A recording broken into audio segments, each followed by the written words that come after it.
Hello, hello, hello. I think I'm gonna lower the game audio for a bit. And I need to probably listen to how the game audio sounds, so let's hope it. I think I'm gonna lower the game. Yeah, I think I'm just gonna lower the game. Oh, what did I click?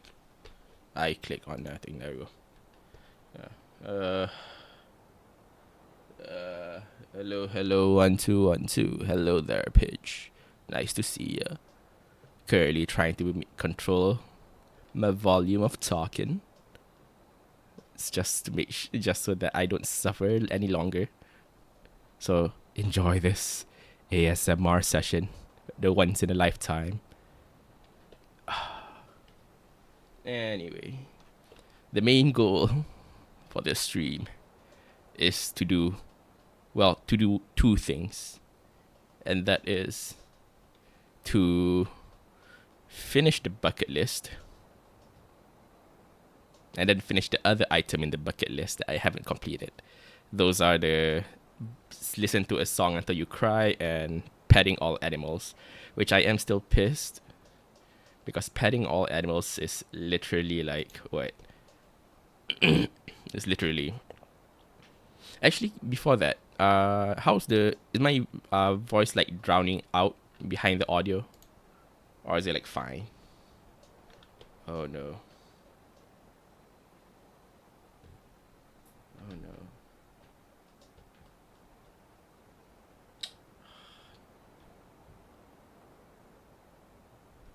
Ah, great. My test test. Jeez. Jeez. Jeez. I feel like I need to try with the different internet, but you know what? We'll just continue for now. Okay. Without further ado, you can hear my voice well. Can you hear the music? Can you hear the game audio? I'll press the audio. I'll press any button for now. Oh, it's loud. I feel like I should lower it. Like here, and here, and here. Is this too loud or is this too slow? What am I doing? Alright, I'm trying to lower the audio on my end. Because, yeah, well, I can talk about it later while we're streaming. Well, I am streaming right now, but details. I feel like this should be fine. Then I could like kick up the audio here. Just a tad bit. Just a tad. There we go. Just a tad bit right there. And maybe one step back. There we go. It's okay, you think? Alrighty then. So yeah. So what I've been doing for preparation, because to stream the entire thing would be in one single sitting would be impossible for my level of endurance and my available time to stream. So what I did was I played a new run and just speed through all the way until I reach the point where I can trigger their quests. And then when I can do a trigger the quest, I'll save right before, complete it, but I complete it without reading the story behind it. So at the very least, I don't know what the reasoning or story behind everything is. And all that's saved here. So it's easier to just show. Let's load. Alright. So the first thing is, you see this guy right here by the cinema. I never noticed this guy or girl here at all. And apparently, if this is all the way in chapter 2. So if you miss this, you really get like locked away from doing the listening to music and bawling your eyes out quest line. So like I completely missed this one and I can't even do it at all. So let's do it.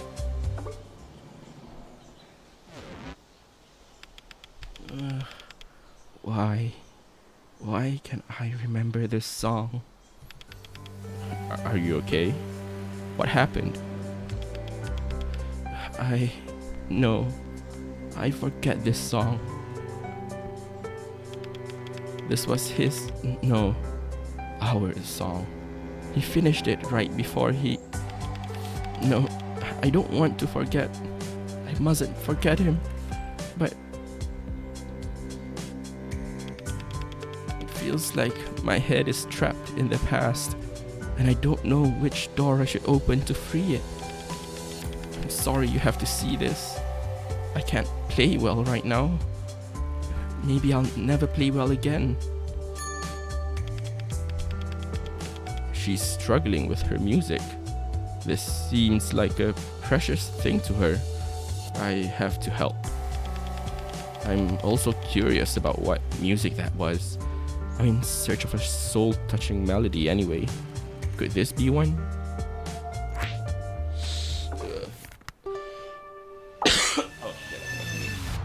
Oh yeah, you might occasionally hear coughs because I missed the timing to mute.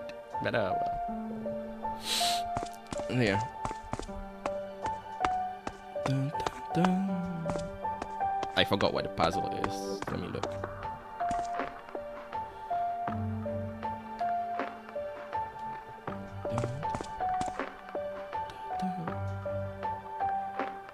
So it's the square, down, up. Okay.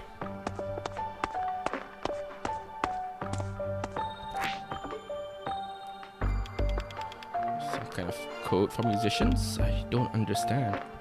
So apparently, this is something I didn't intend to find out, but like, yeah, apparently this was like one of their previous games, which now I'm curious about. Like the characters in this particular quest lines are like mostly involved in one of their previous games, like when the past was around, I think the title was.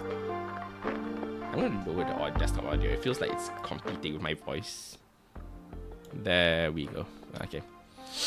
Ugh. So the square is square, and then we have down, which is circle, and then triangle, which is up. Okay. So yeah, this week's been a pretty, yeah. Oh wait, no, it's down. So it's shit. But yeah, this week's been pretty rough in terms of weirdly. Bleh. Don't worry, it's just cough. It's fine. Yeah. Wanna know what the dumbest thing that happened? Like, so I like, you know, to eat, one of my medicines I ate was like one of those like dissolvable tablets. So you put in the water, and then like you have to dissolve it, right? And it takes a while, but after you dissolve it, you can just drink the water as normal. Yada yada yada. So I dissolved it. Apparently I didn't wait long enough. And then when I drank the water, the tablet was still relative. It's not whole, but like it maintains its largest shape. It's thin, but it maintains its largest shape. And then I basically choked myself, which is pretty dumb. I won't deny it's pretty dumb. And like, yeah, nah. I feel like that's the cause of my throat being sore. Just me accidentally choking myself. Good news is my fight or flight instinct seems to, and my survival instinct seems to kick in when it needs to. So good to know, I guess. Square, triangle, circle. That's it. So we go square. I did cough. Oh, yeah. Just wild things to learn about yourself. Ah, shoot. Square, circle, triangle. Other things I've been doing. I've been trying out like content creation. Specifically like trying to make a retelling of my playing of games. And honestly, like I mean, admittedly, like the people back then, of course, like mostly like just throw things on the wall and stick. I do have like respect on those people now, like a greater level of respect, because like I'm still like doing, what's the word? I'm still like lost whether I want to do on the style of editing or storytelling or like video uploads that I want to do and stuff like that. But it's, yeah, because like, oh, you have to think what like, you know, how you have to think about how things would land, how like if you want to make some small comedic moment, or like you just want to make a bit of a like hee for yourself, but then you have to think like, oh, how this hee affect the entire video, or like something like that. It's pretty, yeah. Or like when it comes to music, you gotta think about like, oh, I want to do for this background, for this moment, what kind of background music do I want? Like, what kind of sad is it? What kind of happy is it? A lot of things, like, yeah. And what wait, hold on, I'll continue later. The melody, yes, I remember. Thank you for waiting. This is the song for my past and my future.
Bravo.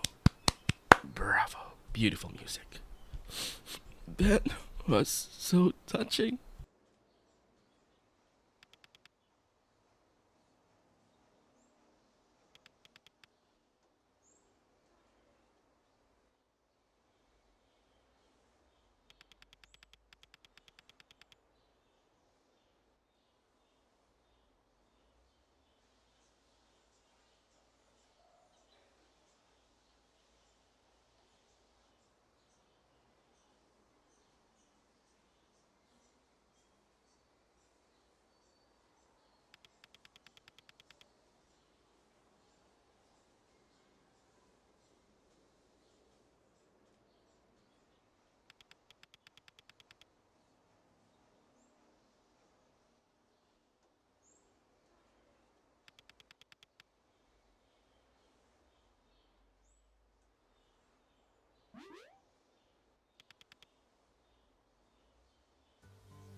Fuck, dude, I was muted the entire time.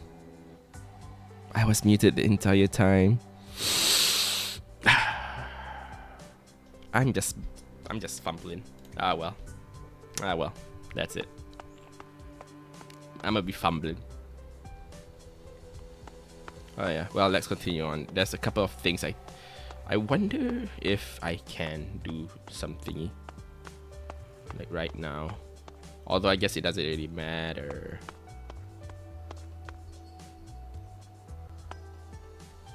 Oh, wrong place. Rip indeed. It's pain, man. You missed an entire portion of dialogue ASMR. Yeah. So that's one. That's one. Oh, wow, that's one. Now we go to the next portion.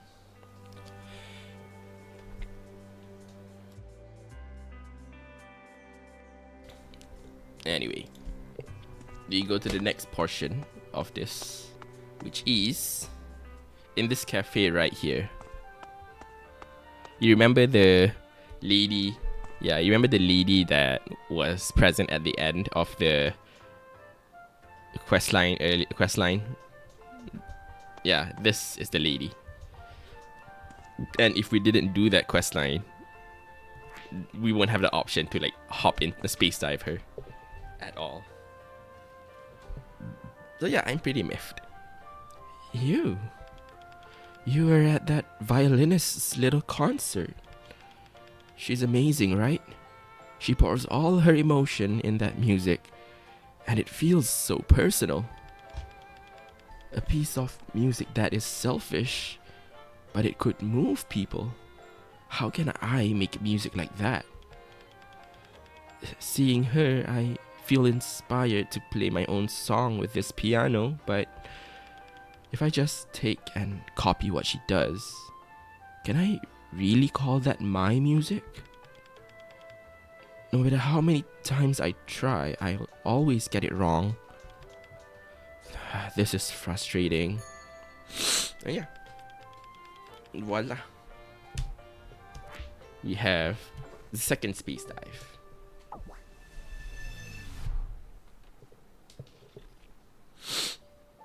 And this this one is also from the previous game, but I have no idea what it is at all. I don't know like what the context for anything is. So I don't know, read a book. It's a fairy tale. There was a knock on the door of Mr. Raven's house. A girl came offering a flower, and Raven took it away. Mr. Raven then strolled by the town, smelling the flowers.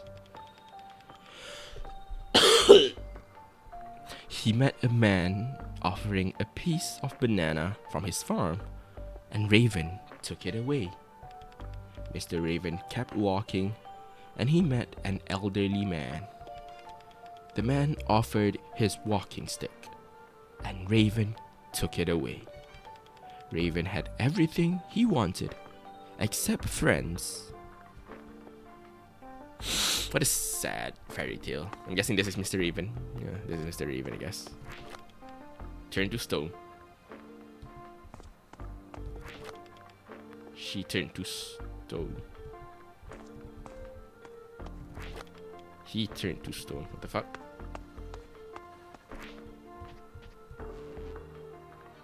Oh, that's wrong. I forgot what.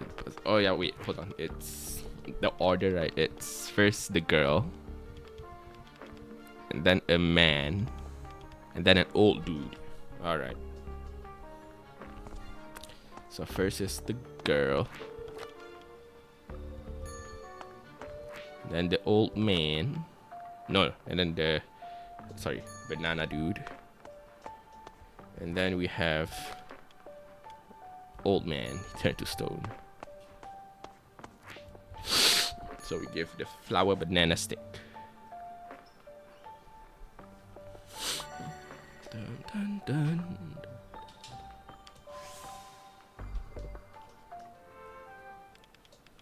I finally understand. I can't work with someone else's music. I need to create something new. You can't just use someone else's work. It's their way of communicating. If you just take everything from others, you'll end up with no one to share it with. This song is a reminder for me to not do that.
Yeah, dance, chat. And dance and cry.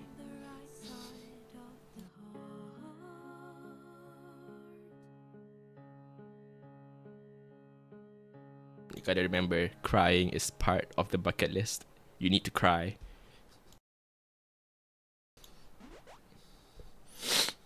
It's beautiful.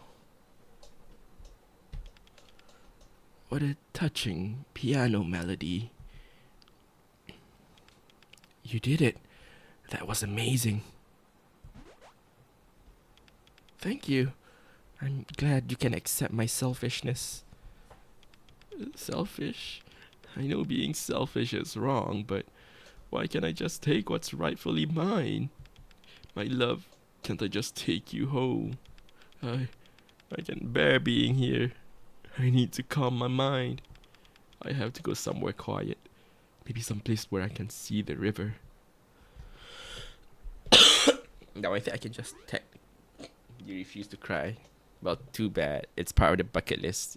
If you don't cry, then you don't complete it. That man. That man. He looked troubled.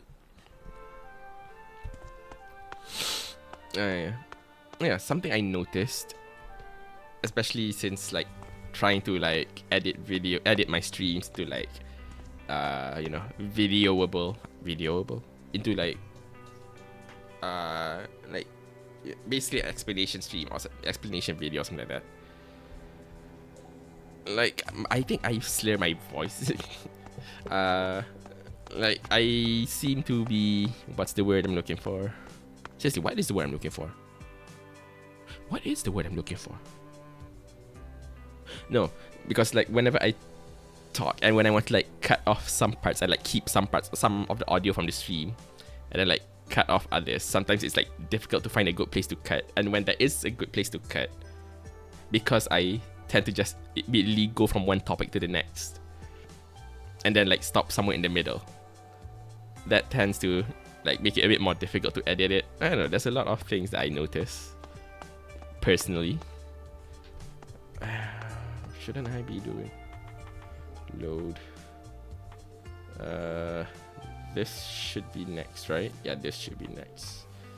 And chapter 4. Is it chapter? Wait, which chapter is like the cake one? I'm trying to remember. Which chapter? No, it was chapter 2. Do a big cake. Oh yeah, I want to show something. So, remember back when what's the word? Remember back when I met the Clambu, the furry cow. He said that I only pet like 22, and like, oh shit, I thought it was like just barely or not. Like I didn't pet enough cats, right? Turns out, right? Is it in this? If it's not in this, then turns out, right? The cats here that are Admiral's assistant, they're petable. So like there's 4 of them, and I could have completed it had I just pet the Admiral's assistants. I could have like not worry about the Klambu Lambi. I don't know. We'll find out the name later. But like yeah, I could have completed the furriest creature. And it's like, another thing I miffed about. Like there's 4 of these cats. So add to the total, I have enough. So I literally just missed petting the 4 cats. It's like, man. I wasn't expecting them to be petable. I thought they were like Admiral level of just like, oh, they're just there to help. But apparently no. They have a function. Anyway. We now continue to the next one. And this, my good friends. Oh, we're with Lulu now. Hello, Lulu. But yeah, now we are at the final person, as you can see here. Bottle cap. Not that it matters. But yeah, imagine you just failed the quest just because you didn't pet the 4 very obvious cats. It's one thing to like miss a cat or 2. It's another to like miss 4 cats that are literally screaming out to you that, hey, We're cats. We also point in the direction, but we're also cats, you know? Am I talking too slow? I should be fine. I'll listen to myself later. It's fine. This is just a tying up loose ends stream. Tying up loose ends stream. The musicians in this town are amazing. I'm thoroughly touched by their songs. The pianist playing the song about selfishness.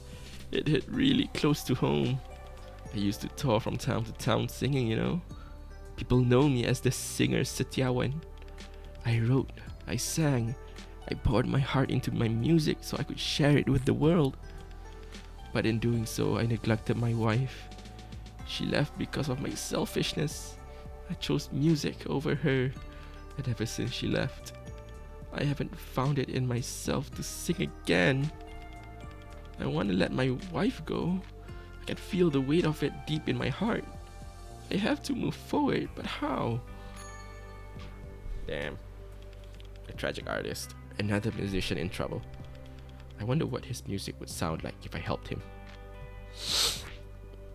Dude hyper-focused too hard on music. Dude said no bitches. Well, actually no. No wife. These are birdmen. My love, oh, you're here. But my husband, he'll never let me out. Oh, foolish man. Can't he see that your love doesn't belong to him? Don't fret, mi amor. This prison will open up someday, somehow. Oh, it's that kind of situation. I see. I see. I see. I see. It's a situation where... yeah, not a good one. My wife, why are you being so cold to me? No way, are you cheating on me, my dear? I did not realize that it was this. Mr. Satyawan is restless. I absolutely can't be seen.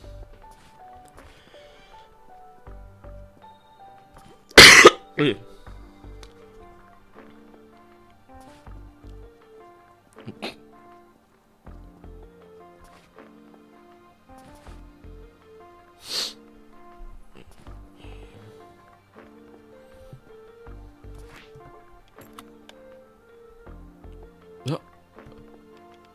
Huh?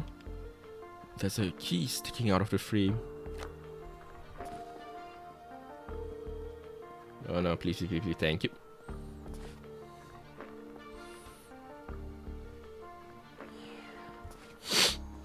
Dun, dun. Sneaky, sneaky, sneaky, sneaky, sneaky, sneaky, sneaky. Sneaky, sneaky, sneaky. Gonna have to let the bird go. My dude, it's not worth it, I guess, at this point. Finally, run away with me, mi amor. I will take care of you. Leave your possessive husband and be safe with me. I will. Oh, I will.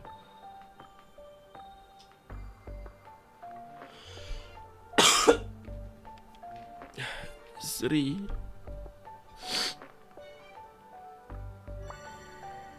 Damn. The way to help him is literally to let his wife, like, just accept that his wife cheated on him. Yes, fair enough. Acceptance is the first step in progress. Sir, are you okay? I am, young man. This pain is nothing. In a way, I'm glad. These bitter emotions will allow me to write songs again. Songs that chronicle your pain, that turn heartbreak into something beautiful. I'll bring it to you.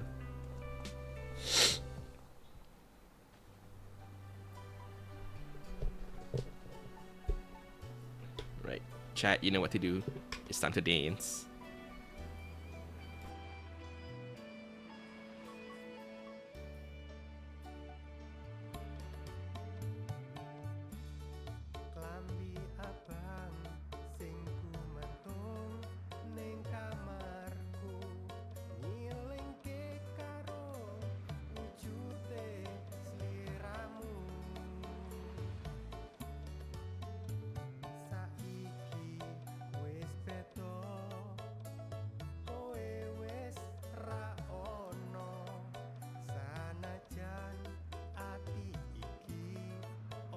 That's it, chat. Boogie. Whoa. Man, my voice right now is just like making it sound so disingenuous. I can't even put my voice up high enough. Oh, yeah, but yeah. Whoa.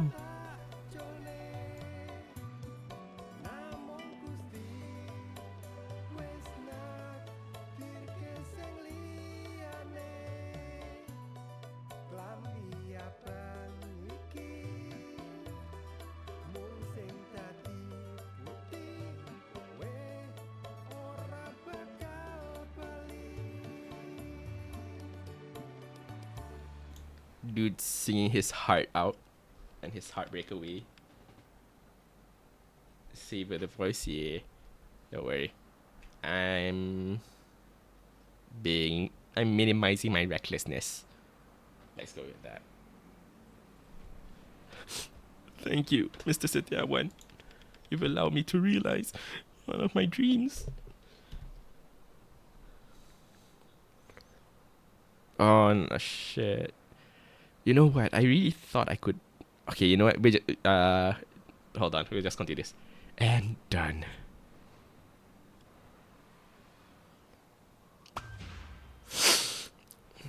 The next one where would be like following the dialogue slowly would be in the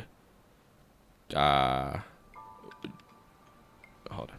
You know, I've never cried at a book or a movie. How about a sad song? Never. Honestly, I find it hard to understand sadness. I feel like that's gonna be a problem for me in the future, you know? As a writer, I want to be able to move my readers with the things I create. Change them. Another page, yeah, boy. 2 more pages to go. Technically speaking. I think you're approaching the situation from the wrong angle. That's not how this works. It's not something you can force. It's a dialogue. Listen, you shouldn't try to force your audience to feel a certain way. It's much more important that you open up to them and give them the chance to understand the storm raging inside you.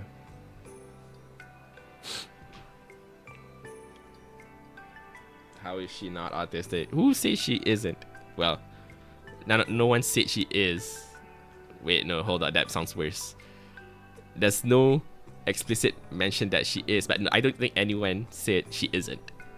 Let's go with that sentence. So yeah, she most likely is, you know. Yeah, she most likely is. Whoa. Wait, are you crying? Wait, you said you didn't cry. I don't. I mean, I haven't. This is the first time, okay? Don't look at me. I've got a good reason to cry. Well, you can tell me. Years ago, when I was younger, my dad was home a lot. He used to love playing his guitar. My mother always sang with him. I would sit there for hours listening to him, but when Dad came back from the capital, he sold the guitar. I haven't heard any music in my house since then. All the headpads, yeah, man. Nirmala deserves all the headpads. Raya deserves it too. Just maybe gotta control her, like, very evil, not very evil nature, but the evil parts of her nature. I know. What was that? Ugh, my head. There we go, a new page. I want to talk to some people here. I don't usually enjoy this kind of music, but that's it. Alright. So that is that. I think the page specifically mentioned is this one. Apparently, yeah, it's this one. Alright, and now we go to the final place. This is the... Oh shoot, I really should have... this is gonna... Okay. So, this sequence until we get the bucket list is going to be the last sequence where you're going to like read the dialogue one by one and all that. After this, we're just going to be rushing through things because I forgot to make the final. I forgot to make a save file for the final chapter, so we're going to have to go through from chapter 4 all the way to chapter 6. So buckle up.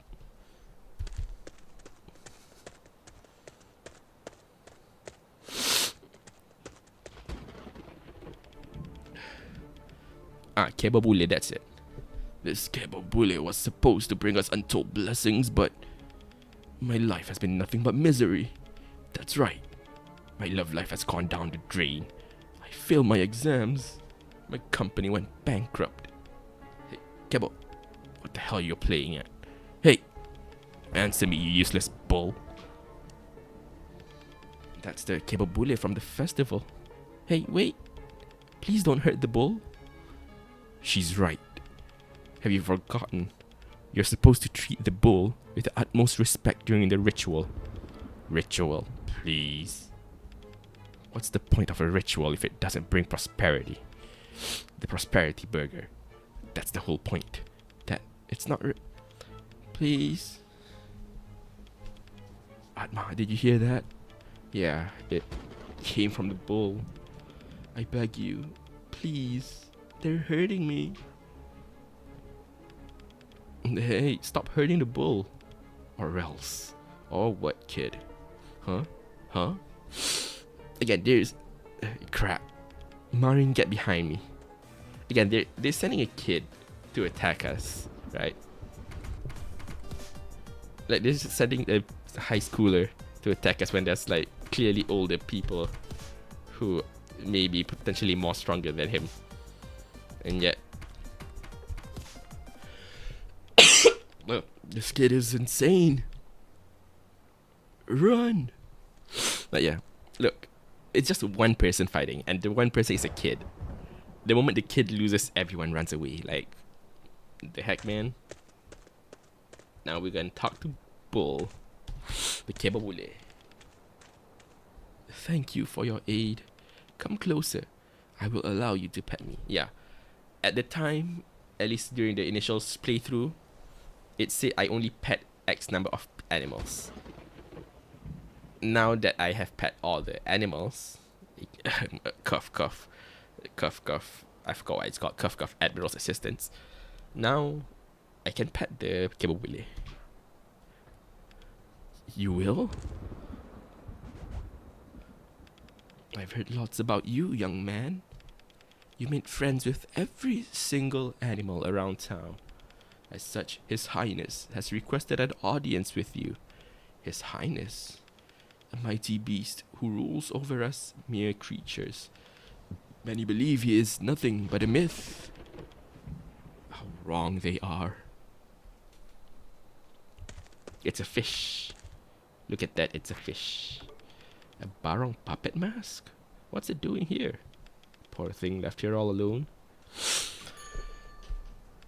I can space dive the Barong. Then we can enter a mask. Can enter the mind palace of a mask. It's Boss Q. This is... Where am I? Where are you indeed? Whoa. It's alive? It won't bite me, right? Interact. Gets eaten. Game end. No Hong Kong, sadly. This is Marion, not... This is Marion stage. Marion chapter, not Lulu chapter. Well, as you can see, it's a Barong, whatever that is. I feel like I've seen those kinds of masks before, but I never pay attention much. So you're Atma. Sorry, I didn't know. Don't be, please. Pet me once more. Okay. Wee. Yes, I can feel kindness in your touch. Yeah, chat, it's a Barong. We can go Google. We want to look what barong is. Hold on. You know, I'll take the initiative. What is a barong?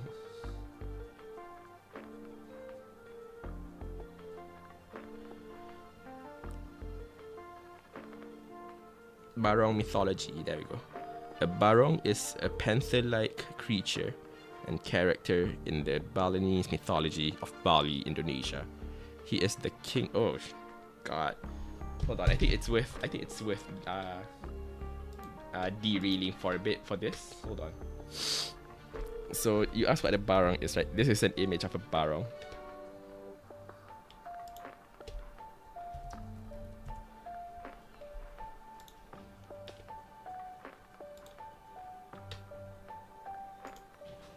Let's see, save image as JPEG.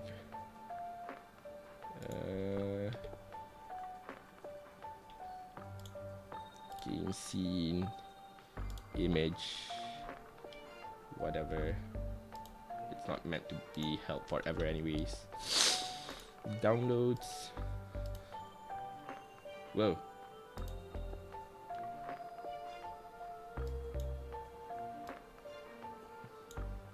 I'm gonna turn off studio mode.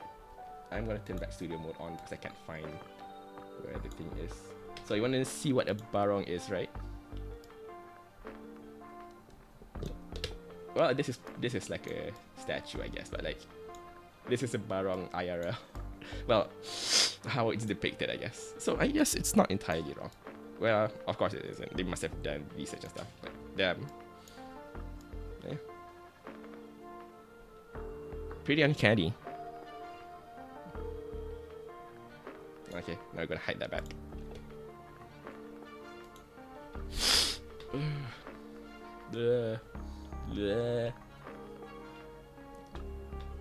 Looks very accurate. It does. I'm gonna delete it. Anyway, every animal in town talks about you. Apparently you've pet and given names to all the strays. I did. They're glad of it, you know. It makes them feel that they have a place in the world. I never knew a name meant so much to them. Names have power, almost like magic. It is our identity, the first step to understanding ourselves. I only show up to those who love animals, like that little kid a long while ago. I feel the sincere love you have toward us.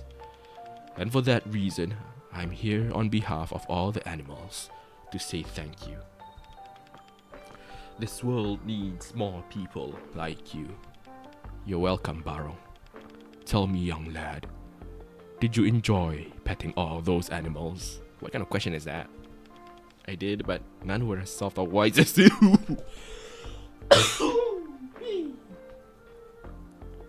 I did, but none were as soft or wise as you.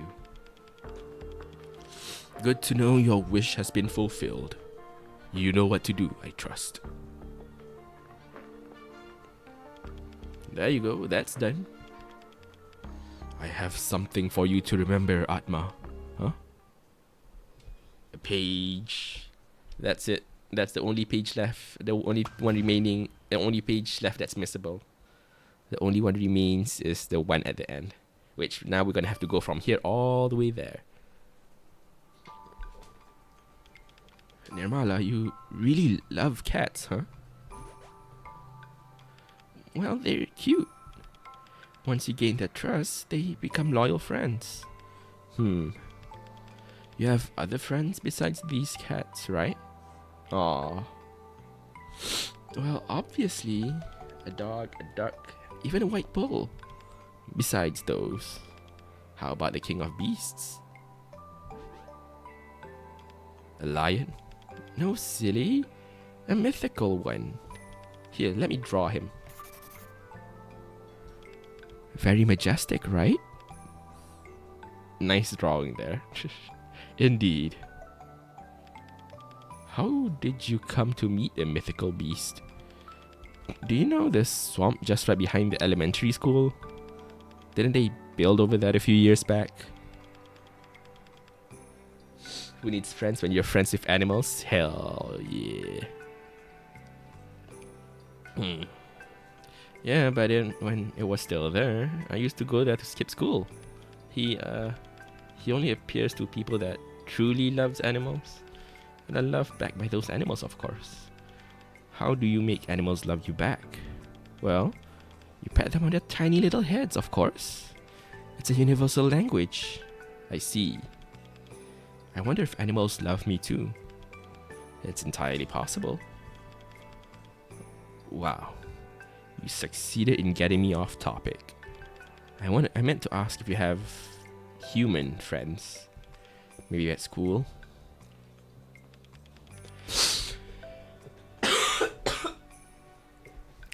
This must be like right after she becomes estranged with Marin. I don't think I was made to befriend humans.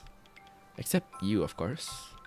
Well, you're a loner like I am. But that doesn't mean there aren't loads of people that would want to be your friend. I hope you'll at least find your place in the world. My place? I don't know if such a place exists. What about somewhere full of cats? Somewhere like a cat wonderland. Ah. Oh, indulge me. What's Cat Wonderland? It's the place where we first went. Or the first magical place we went aside that's not space diving. A place akin to paradise for cats and cat lovers. Cat Cafe, that's another place. Full of fluff and cat food and places to frolic. See, Cat Wonderland, you don't have to pay for entry or any other services. Cat Wonderland, you're just there. That sounds wonderful. I want to go there. Maybe you can write about it. Oh, I definitely will.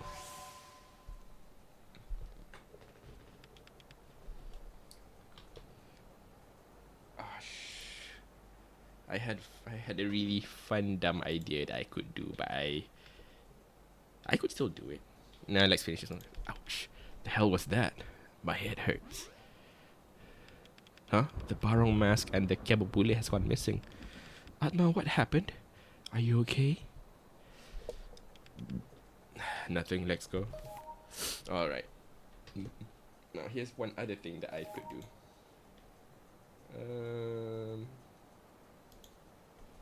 As long as I'm smart enough on how to do it. Because potentially I may not be. But we can certainly try. I'm not smart enough to do it, never mind. What I intended to do was just like set a timer somewhere. I know there's a live split, but I haven't installed it yet. And I've been lazy. Well, I haven't had much reason to have it. So that's why I haven't installed it yet. But oh well. Right, let's go. What time is it? We can just manually calculate it. It's been 51 minutes since I streamed. Let's see how long it takes for me to reach the end. In 3, 2.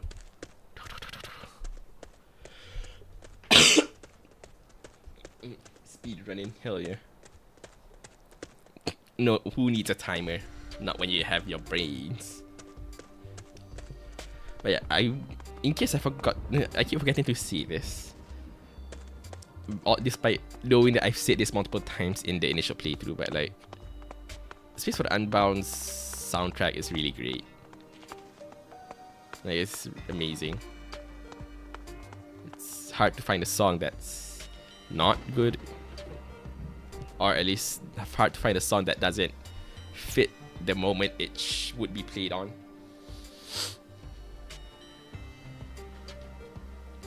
Not necessarily in the game, you just listen to it and like, okay, I want to listen to something that's jovial, and they have a song there. Then you want to be sad, and you have specific types of sads. We can just speedrun. Hold on. I think I need to go somewhere else just to make sure. Let's make sure that it's literally the only thing left. Throw a party, find some precious treasure, meet Raya and Luca High. Yeah.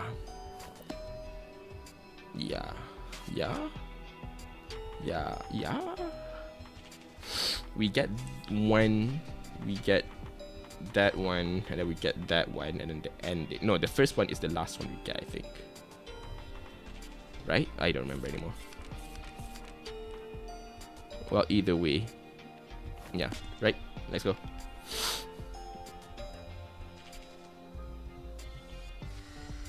Did I misclick somewhere? I did. Ah, shit. Right, I did. Yeah, I listened to music and bawled my eyes out. I pet the fluffiest animal known to man. Right, there we go. Now we can go.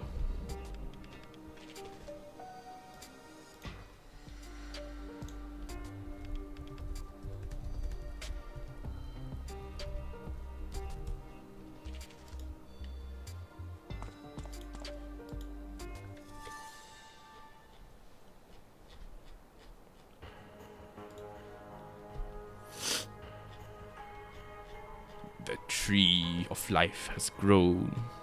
We need to cut it down. It is our only hope for survival. If we let that tree remain, there is no telling who or what will survive at the end.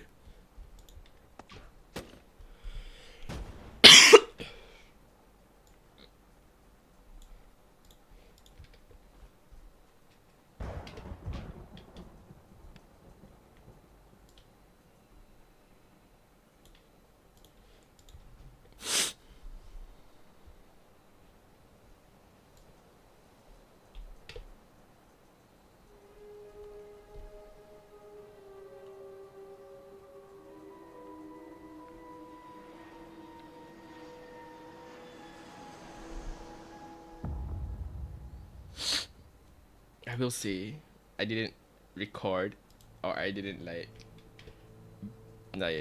what's the word I'm looking for? I didn't keep track of what the puzzle answers are, so I'm just gonna put a guide right here, and yeah, like nothing ever happened.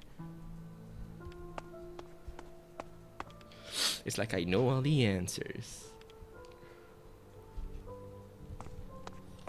So we're gonna have to run here.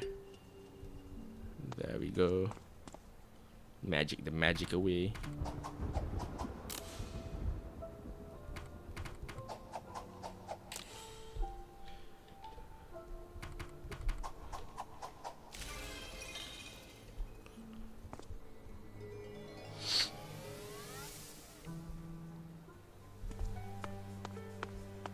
Da da da. Yeah. There's not much left to talk about the game, but yeah, back to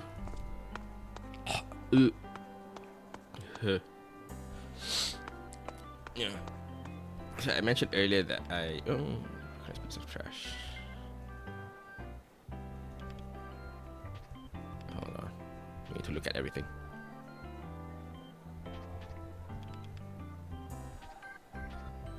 Okay, there we go. Gotta get all the formulas. Then next.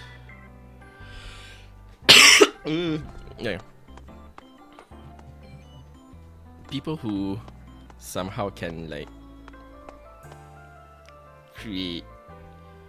consistently create like content and all that. I have quite a level of respect. I have quite a level of respect for those, because like I'm just doing it for like one video, or well, no, one game, and that's it. And like even now I'm trying to decide if I should like split each chapter as its own video, and then make a mega video to compile it, or do I just compile everything? Because like, I mean, when you think about it, there's like, you know, pros and cons for all methods, right? At the moment I'm still on the fence. I'm not going to be posting anything until I've like complete a good chunk of my stuff on this game. It's a constant grind, yeah. But the issue is I don't think I'm finishing games fast enough to justify, or maybe I can. It's not really justified, but like it's more so I don't. I don't know. I don't know what the don't is. Uh. Ugh.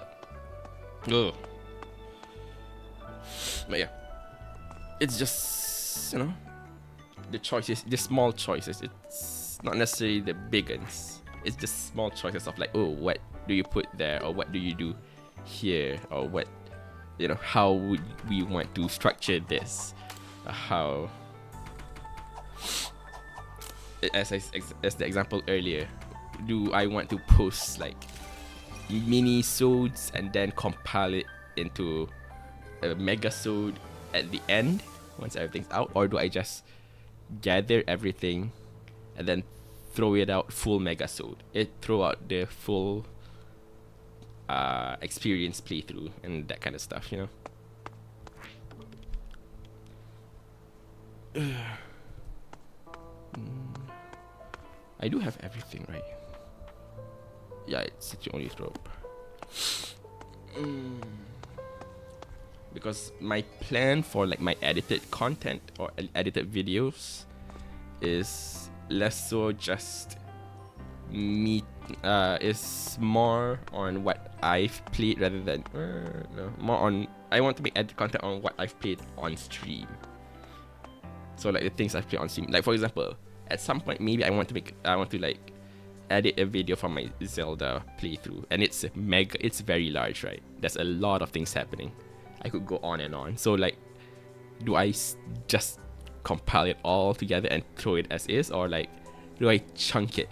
Like this is okay, this Divine Beast, then this Divine Beast, or like Kakariko, Hateno. I think it's the other way around, but you know, you get my idea. And then Divine Beast and Divine Beast and Divine Beast. Planning on doing shorts at some point, maybe. I'm still not smart to find good short moments. At some point I do plan on it, but like, yeah, I have been wait, where am I going? I'm lost. Yeah. Oh, okay. I need to go to the okay, I need to go back to the past. Never mind. I went to the wrong place. I plan to do shorts, but I need to know what parts of my stream, like if I were to see a short of my stream, which part would be a good part to make as a short. Like maybe these kinds of discussions I've seen, like, you know, I've seen shorts. Like it's not odd to say that I've seen like all the short stuff. But hold on, I need to interact with this. Legend would be good for shorts. Either epic moments or fails make good shorts. What's a legend? What's a legend? Allegedly. 49614.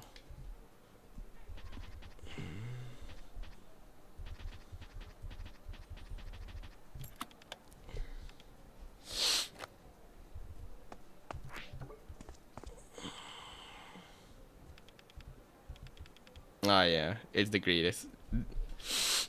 Who? Atma and wait. Oh, Legend of Zelda. Ah, yeah. Honestly, I died so many times early on. Okay, fair enough. I think there's plenty of times where I could just make a death compilation. Honestly, fair enough. Maybe I will.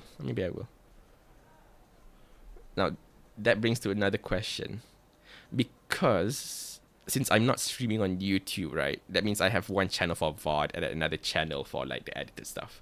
Do I put the shorts on VOD, or do I put shorts on my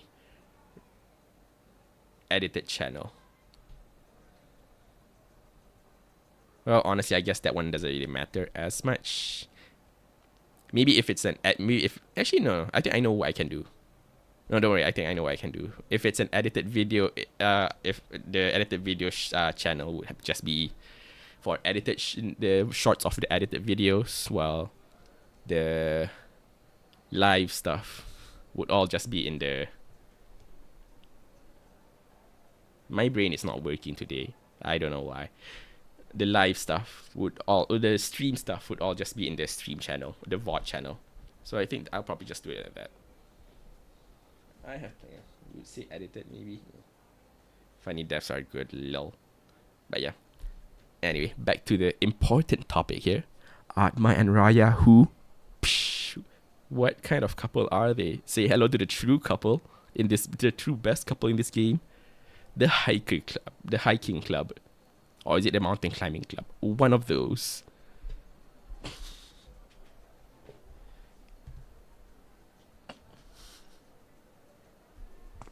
Oh, I thought I was about to say something else.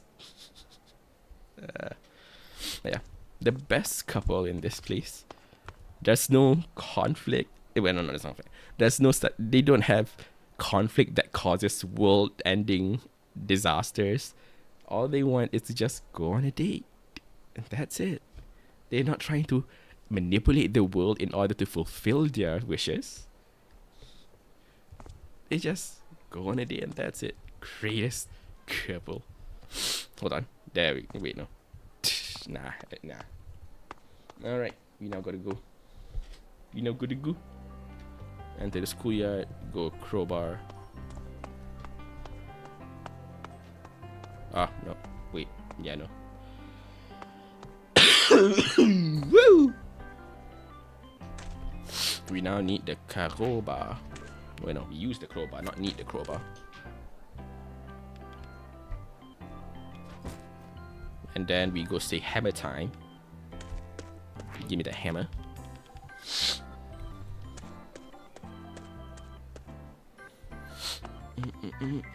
But yeah. Honestly, I think I'll just upload it. I'll probably just, because it's important to at least pick something right at the start. It's fine to like change it in the future, but you gotta decide on something and stick with it for a bit. And I think if I have to stick with something, I think I'm going to stick with creating minisodes and then like one megasode as a compilation. I think I'll just do that. This timing and schedule on that, however, is a whole other topic to decide, which I'm not going to upload anytime soon. Because when it comes, I'm just using this as a venting session because there's not really much to talk. Well, not really venting, I guess, but like just experience? No, it's not experience. It's like talking through my experience. That's the best word I could think of. But talking through like my experience trying out like seriously editing a video, like thinking about lines and stuff like that. Like yeah. It's just an interesting thing. Interesting little thingy. Idea pitching, yeah. Hammer time. Baby. I mean, it's, I guess, if you want to be a bit more negative about it, it's not idea pitching, it's more like self-reaffirming. Because I know what I want to do, or I know what I can do, or potentially will do.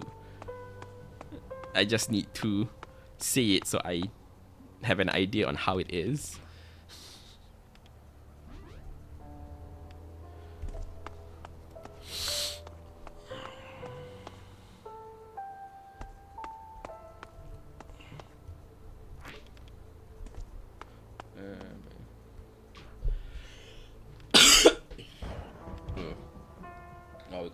Oh shit, we're gonna have to fight a lot of Atmas after this. Thinking your ideas out loud, exactly. Thinking my ideas out loud with an audience in front of me. Or somewhere.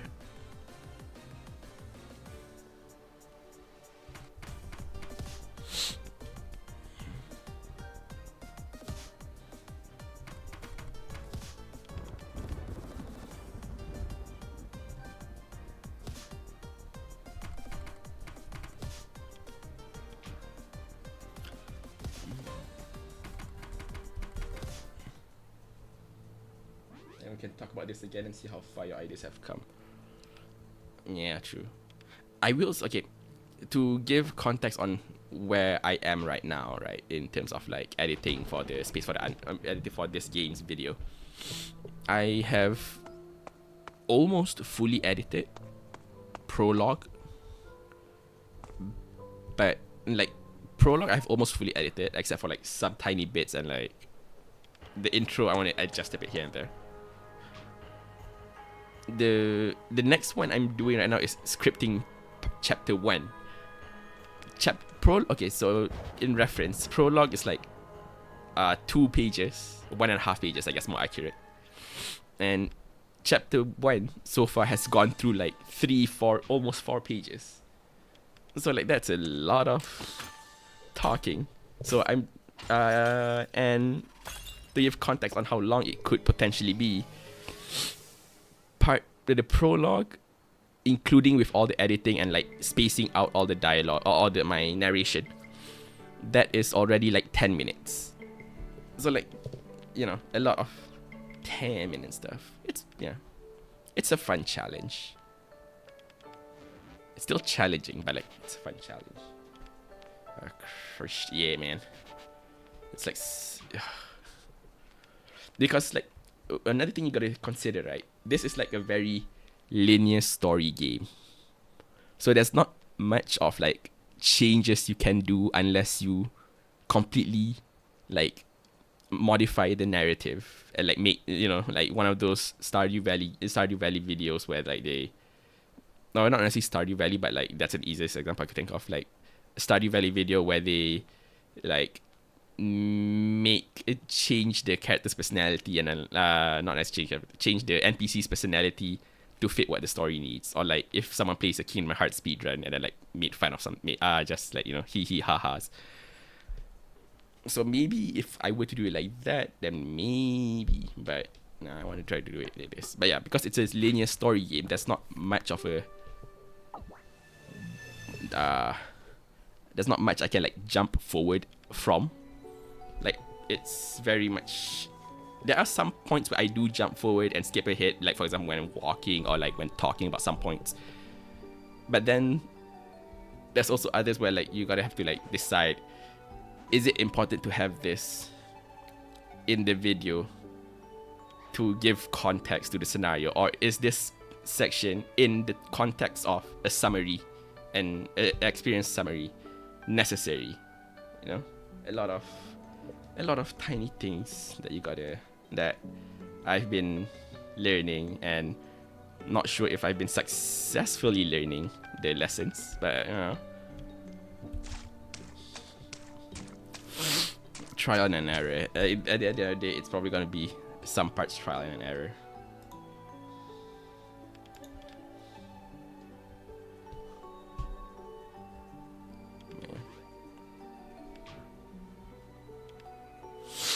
Yeah. On that note, Eric's a prick. That's all I'm gonna say. It's enter only available door, 3rd room from left. Oh shit. Fuck me. Okay, it's that one.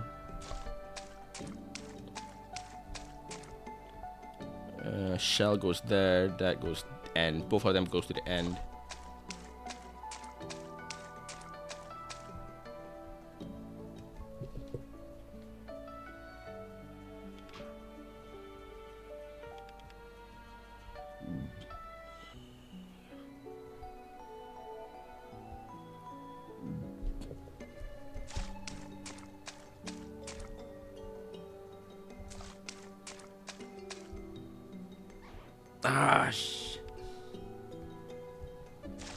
Alright, that door.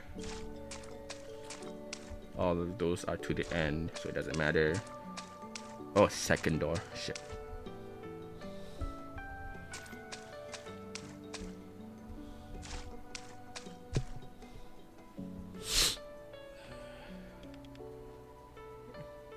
So how's your day been? How's y'all's days been? Hope it's been doing better than mine. I already forgot what, oh no, far left. Alright, a week. Yes, we are now in we are about to enter chapter 5. Chat. Only 20 minutes and we're almost in chapter 5. gotta move.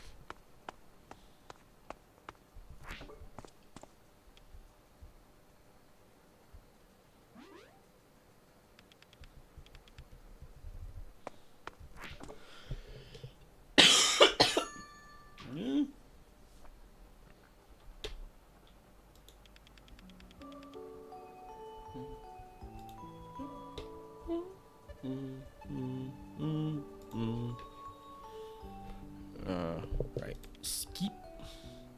We be skipping. Dialogue. Who reads them? Right. Who cares what Raya thinks?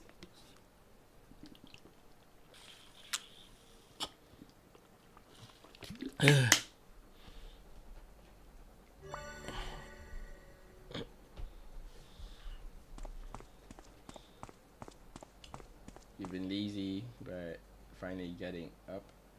Gonna finish the Christmas tree. Ayy!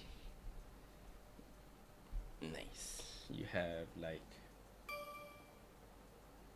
I don't know, I'll say a week, because like people tend to prepare earlier tend to want to complete preparations earlier for holidays, right? So I'll say you have like a week, unless you don't mind like finishing just the day before, in which case you have plenty of time.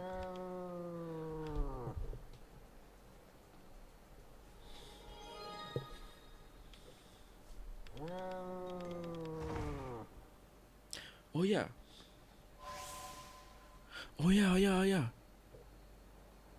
I'm gonna the moment I can save, I'm gonna save, and then I want to go back.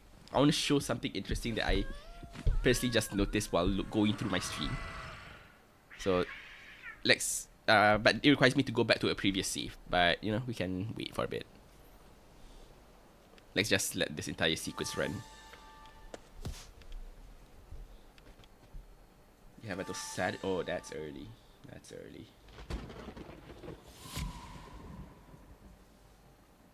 Damn. Well, good luck on your Christmas tree building, decorating. Do you have like a theme, or is it just classic Christmas?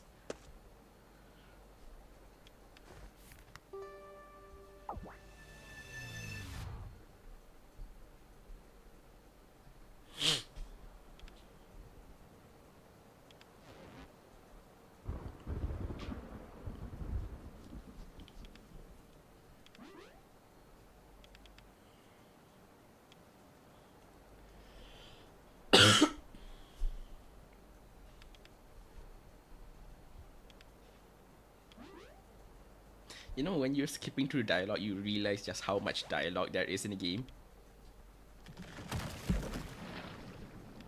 I mean, it's not saying it's a bad or a good or a bad thing. I'm just saying that when you're skipping, you start noticing time passing on, rather than like reading dialogue.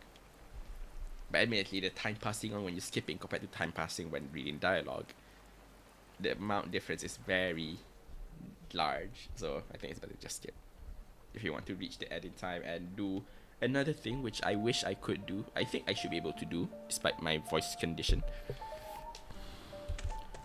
I want to save. No, not load. I want to save. Let's save here. Okay, this is something I want to yeah, this is something that I find interesting, right? Yeah. I did save properly, right? Chapter 4, 1046. Yeah. Okay. So, where's chapter 2? There we go. The gold tree is red, gold. Or the tree is red, gold, and weird bubbles. Can get away with that, huh? Stairs is... I can't read it. Oh yeah, my second screen is too far away. Hold on. I have a better way to read. Well, I don't really have a better way to read this, but I have an alternative way to read it. Tree is red, gold, and the weird bubbles I can get away with. Stairs is winter wonderland, so white, blue, silver, snowflakes, ski, polar bubbles. Huh.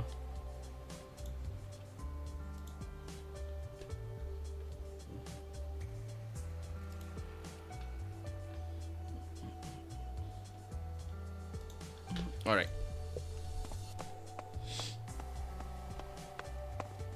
Ski polar bubbles.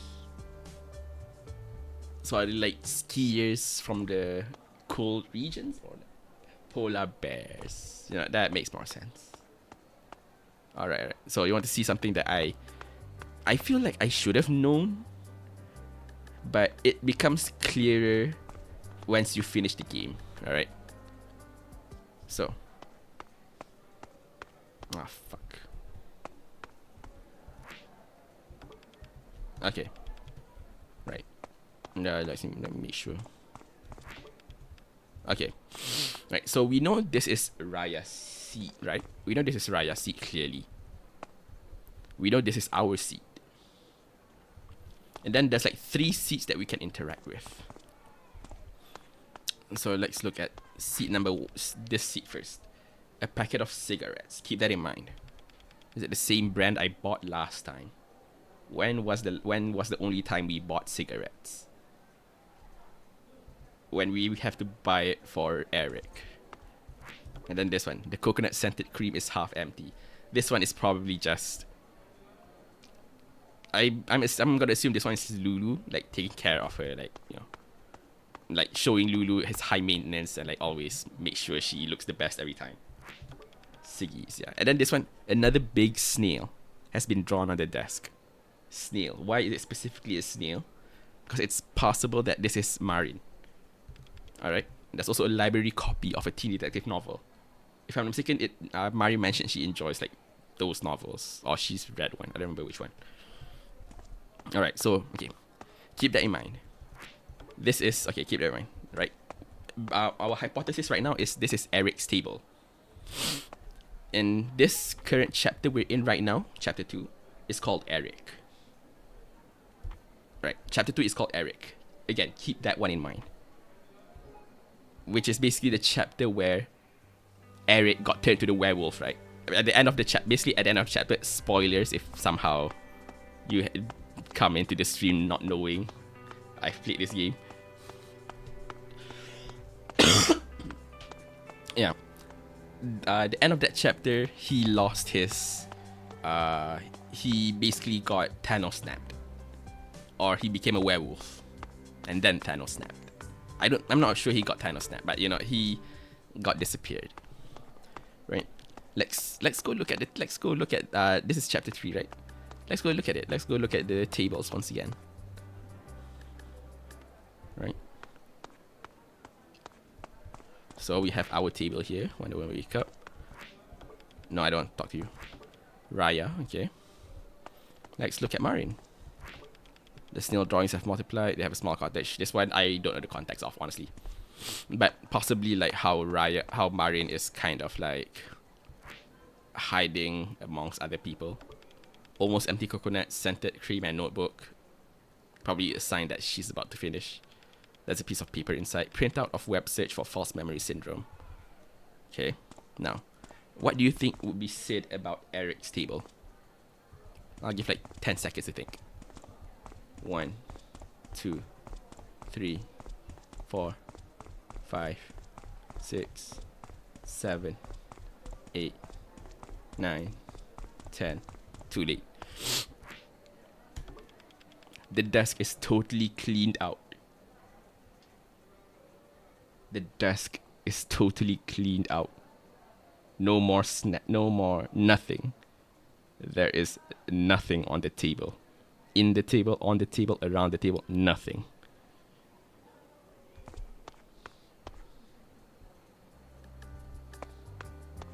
The equivalent of Raya just removing his existence.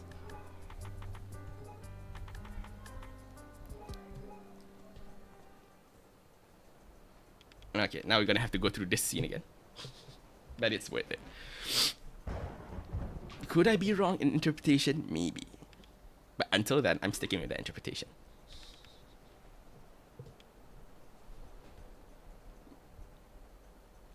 There is one way to check, but probably not now. I'll probably check on my own later and then like, I don't know, is that worth? Nah, I want to do some, I want to make sure I have time to do another thing later. On stream, of course. for that, we're gonna have to finish. We're gonna have to at least reach almost the end.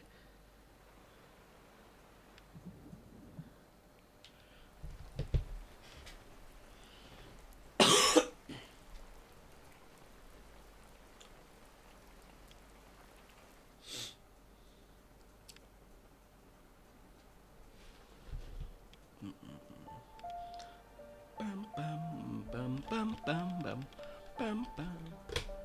Honestly, again, I guess it's not uncommon for games to do it, but like, I do like it when sometimes games like just put tiny hints or tiny like, oh shit, information that only makes sense towards the end.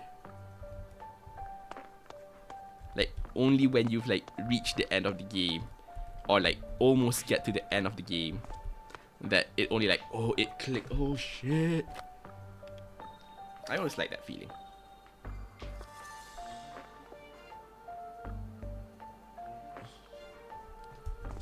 Because then you're gonna go back and like, like how, you know, I think another thing I forgot to show.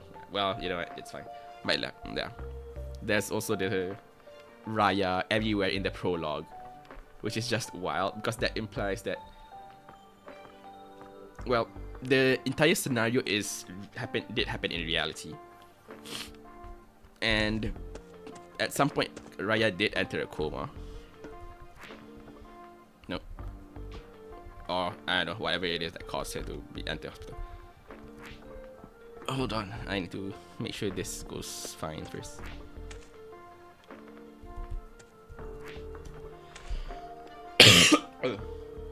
Yeah. Because that implies that right from the start, the Atma we're playing is already not alive. We're not playing a flashback Atma. We're playing an Atma that's already inside the dream, or at least inside the illusion world. Which also makes sense as to why like the book is already magical the moment we entered, and it's not like just some random magic book in like a realistic world.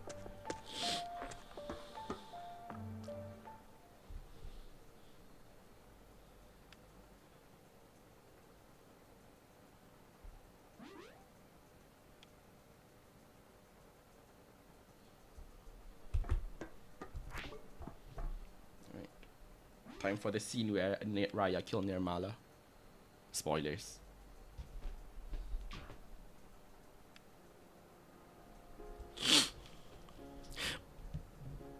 Okay, you know, I'm just to respect this scene, I will still fast forward it, but I won't say what I'm about to say because it doesn't fit the mood. So I'm gonna let this scene pass first before I want to say what I want to say.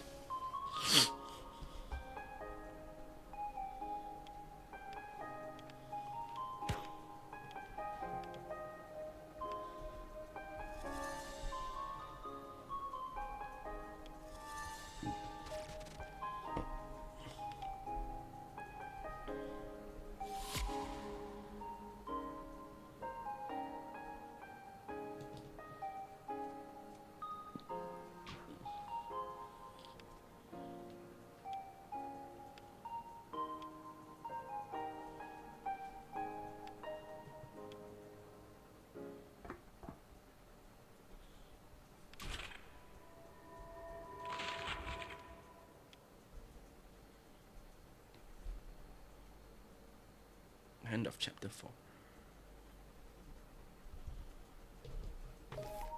Save. Save over this again, save over this again, why not? Save one more time. How about another? How about another? How about another?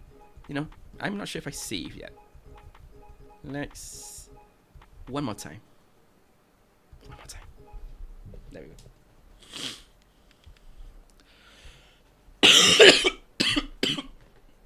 Oh, I'm gonna mute myself. I'm gonna be going on a coughing streak. BRB.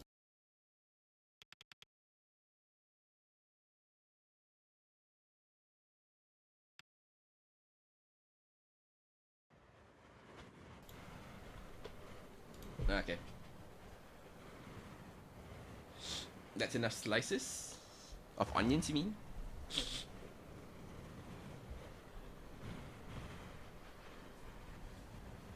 Mm.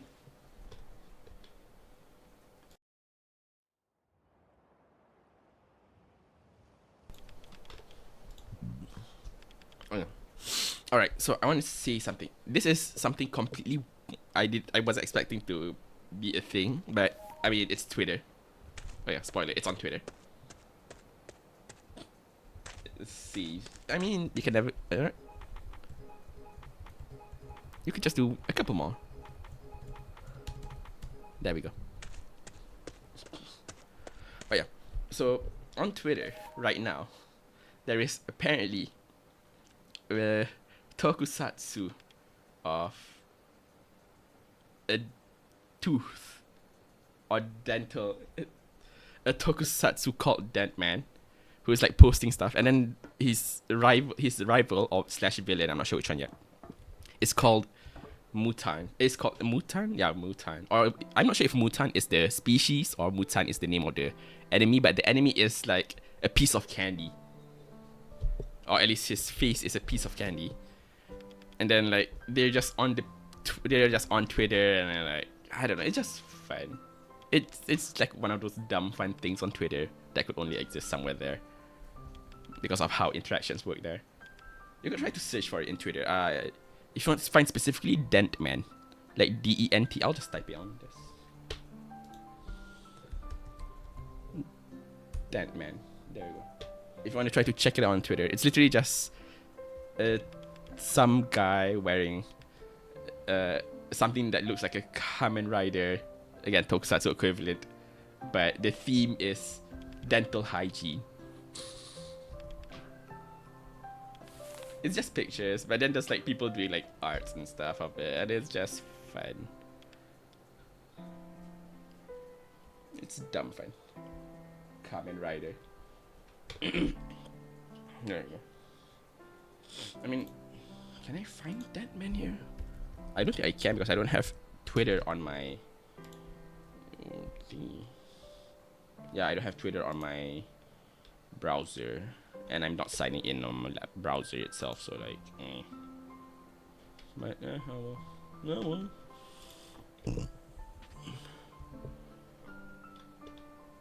Yeah, my interest.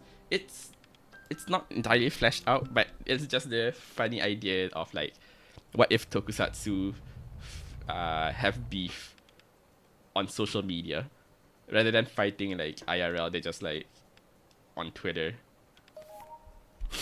I mean, they don't quite. Well, you could say they have beef, but it's just one of those dumb. It's one of those things, you know. It's one of those things that kind of exist because of the internet.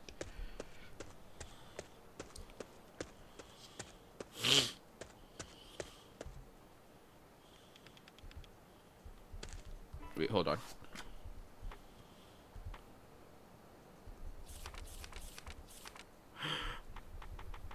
Look at that. Look at that. Do you see something in this page? In this? Do you see something? 1, 2, 3, 4, 5, 6, 7, 8, 9, 10, 11, 12. One more page left.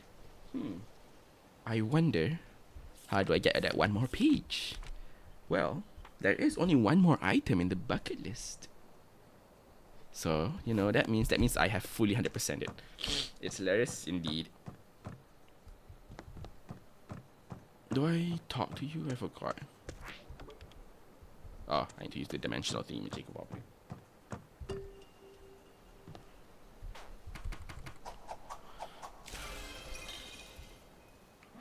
I gotta be ready for the Atma fight though. The Shadow Atma fights. Because those are very challenge. The last page is when the man.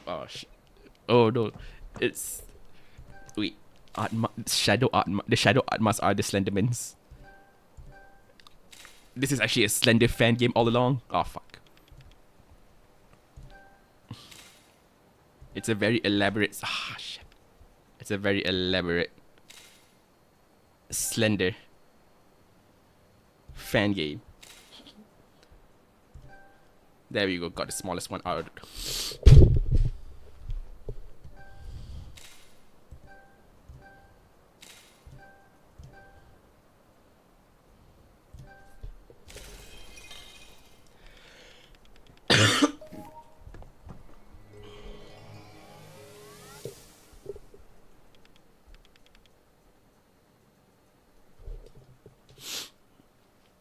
Well, there's no more tables here, so you can assume.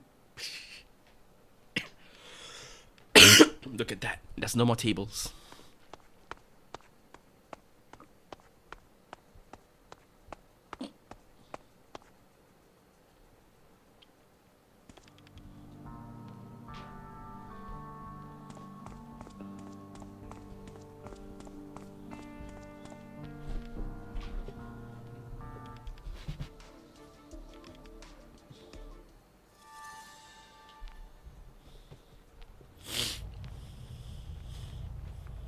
Here's something I can recommend you to, like, chat to read or watch. Probably read, I guess. But there is an anime of it, so you can watch it. But like, it's called Undead Unluck. I think you. Yeah, Undead Unluck. It's a pretty wild story. But the basic concept and premise is. Ah, fuck.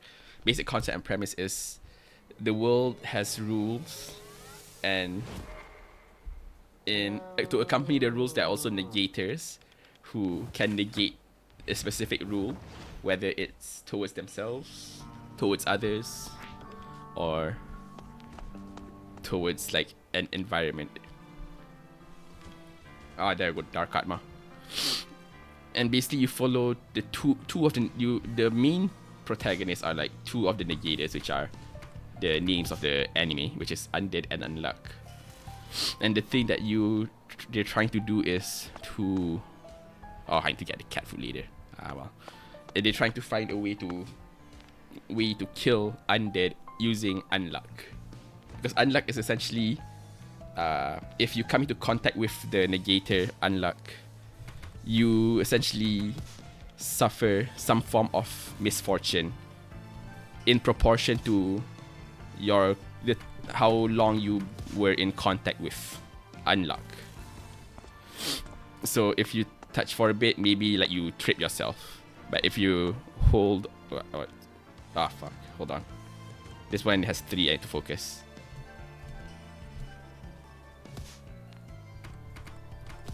Okay, there we go. I cut down one.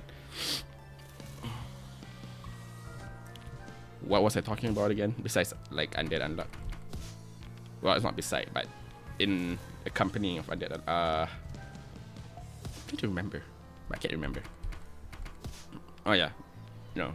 Like for example, if you hold unluck for long, if you come into contact with unluck long enough, then like an airplane could fall on top of you or something like that. The first episode. Oh yeah, you did watch it.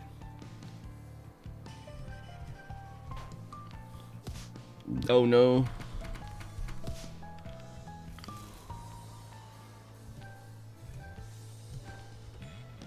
But yeah. You can, if you are able to read it, I would recommend reading it. Because like, while the first arc is good, the second arc is where it really shines.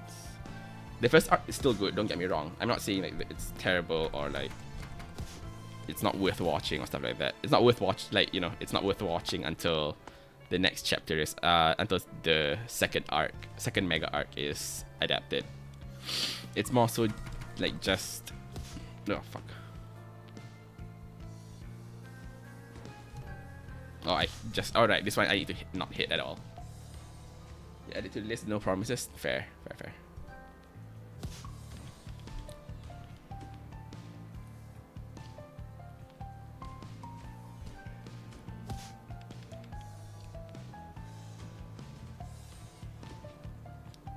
Oh, come on, please. I don't want to die now.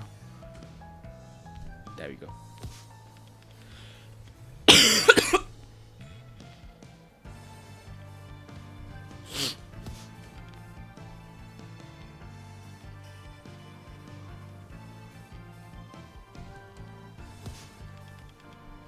Oh yeah. Paige, this is specifically to you, but if hold on. Out of curiosity, yeah, very long list, and I'll probably get lost in it. Fair. There is one other anime that me and Grizz would then mind would think you'd enjoy, but at the same time, we're not sure if you would or not. It's a very short one. It's like a 12 episode anime. But premise-wise, it's wild and wacky enough that I think you'd enjoy it, but we think you'd enjoy it, but at the same time, you're gonna have to watch the first episode together, and then we can decide if we can continue. It's just a 12 episode anime anyways.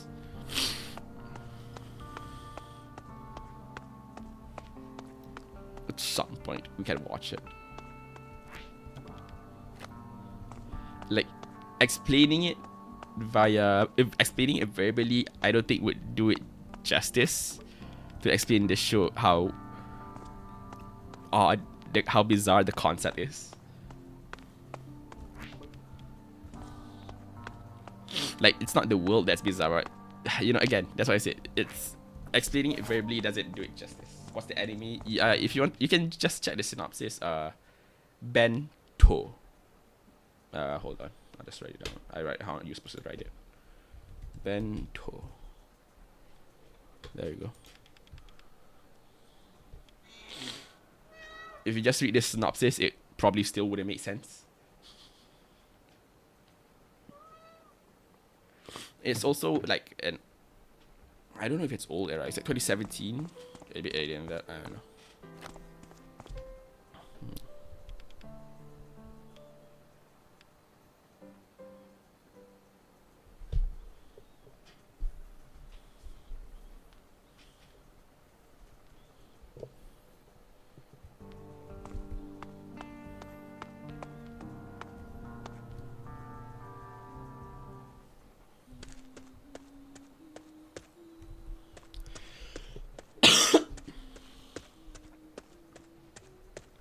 Get ready for the boss fight.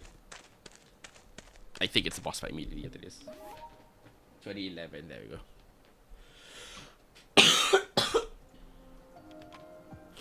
Alright, boys. Time for the boss fight. Hold on, coughing fit.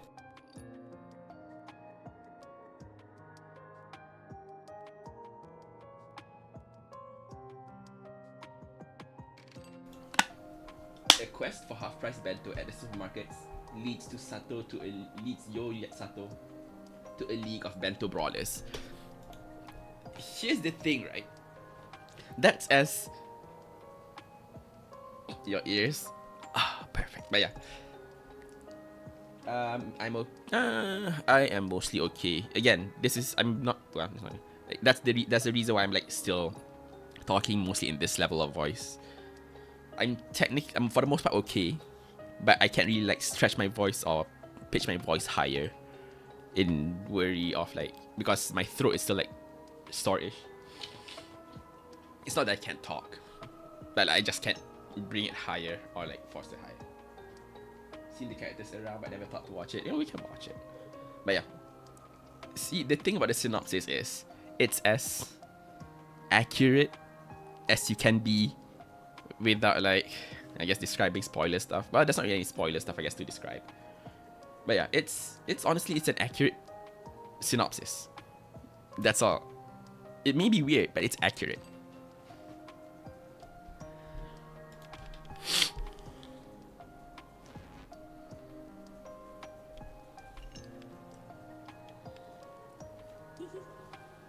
Alright, boys. Boss fight time. Let's not die. I forgot to save.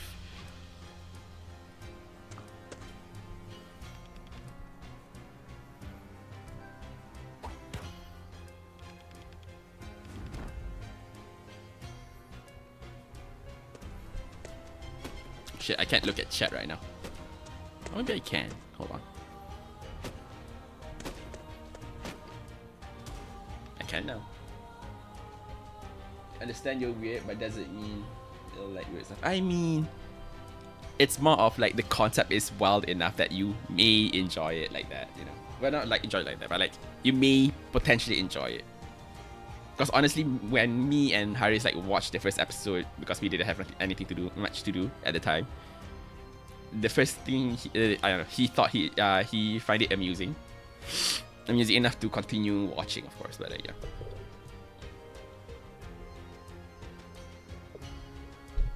understand you're weird, but doesn't mean you like weird stuff. You know what? That's completely reasonable.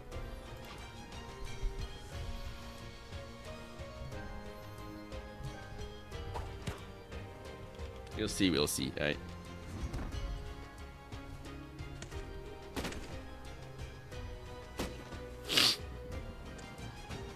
Woo!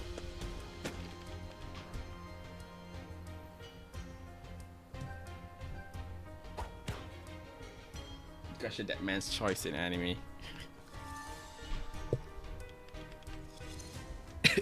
I mean, I have no comments on that.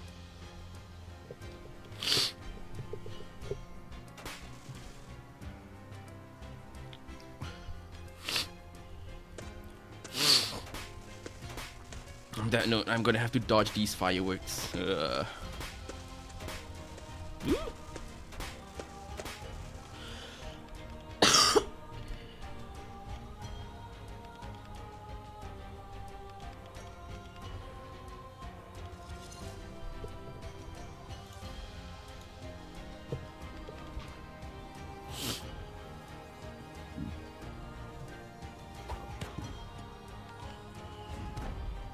I forgot how many times gotta dodge things.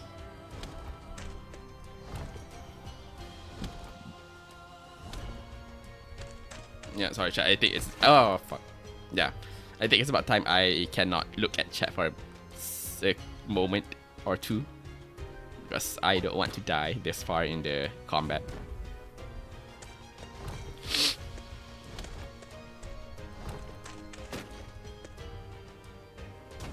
Woo!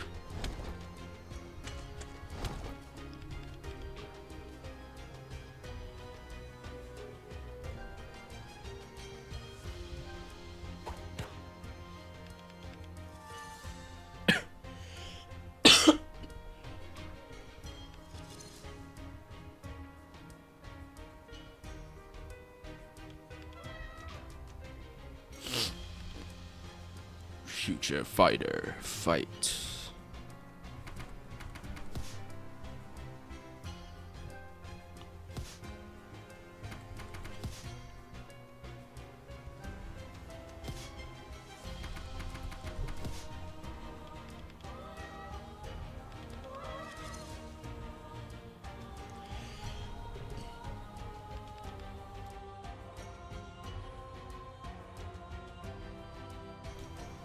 How I find that. That is one method that we did. Wait, hold on. I read exactly what you say there. Hold. How I find anime is the bizarre method. See, here's the thing. That's not the common way we find anime, right? That method is just for shits and giggles because, like, those videos exist, and since Haris always has troubles, like, yeah, Grace always have like trouble deciding on which one he'd want to watch, or like if randomly like asking which one to watch now. Then we just watch that video, and whichever one he finds to be interesting, or you know what the context of interesting is, then we can watch that because at least there's something in there that's already interested in, that he's already interested in. But yeah, it's not the common way we find anime. It just so happened to be a hilarious way that somehow like somehow you joined in. Somehow, I guess we did kind of like lol. Why not? Let's see if you can identify that. But yeah, I know it's not the common way. Basically, we usually just like, because I personally have watched a decent amount myself. So for the most part, sometimes I just recommend some shows that I've watched. So at least Haris knows that I know how it is. So if I recommend it, it shouldn't be too bad-ish. But sometimes I do recommend some like outliers just to see how he interacts with it. Basically, what you saw was just like a small part of it.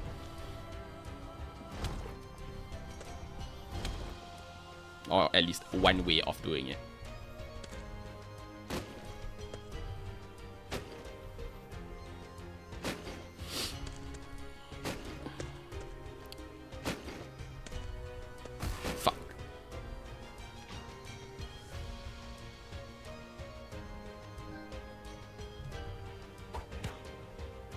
Should watch Pupa. I've heard of it. I know the gist, but I haven't watched it, so maybe I will. I know the gist. I know like what the shock factor is. At least the initial shock factor. But that's as far as my knowledge is for Pupa. So maybe I will watch it. Maybe watch it on my own. Oh fucking hell! I don't want to. Please don't die here. Please don't die here.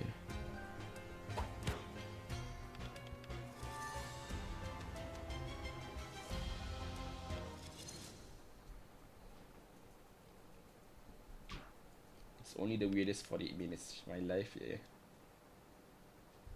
No idea, don't die. Thank God I barely didn't die.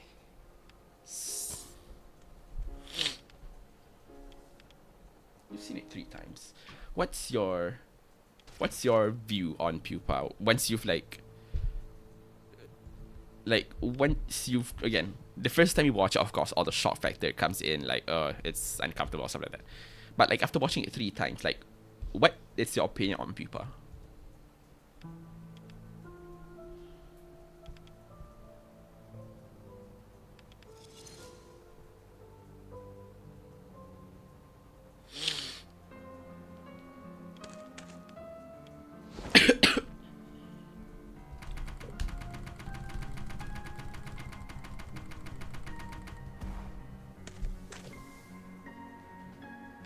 Watch it, wants to watch it again, fair enough.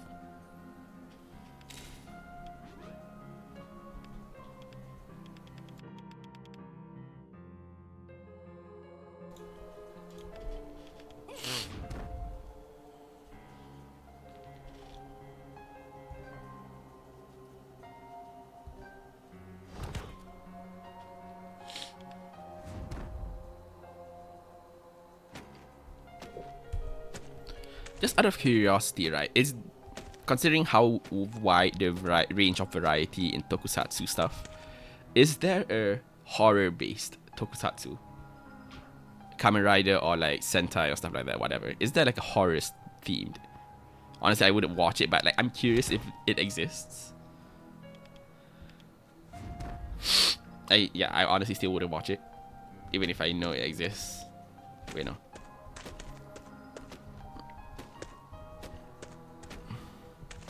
Like, I don't know, ghost or mythical ghosts or haunted and stuff, you know, that kind of. Because I feel like with how it varies itself, it sounds like not impossible for it to have one.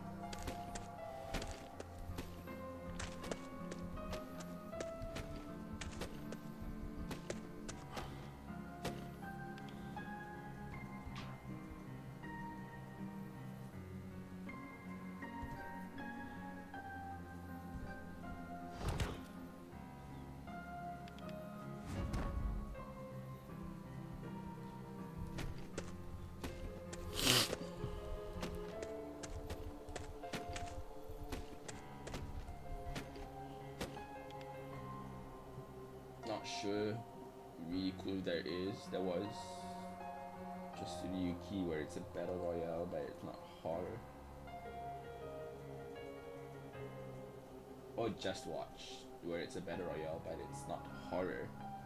It's fucked up bits but not horror. I see. Is that the, wait, no, never mind. The one that you mentioned, like the Squid Game, is it different from the Squid Game one? Or is the Squid Game right the one you're referring to?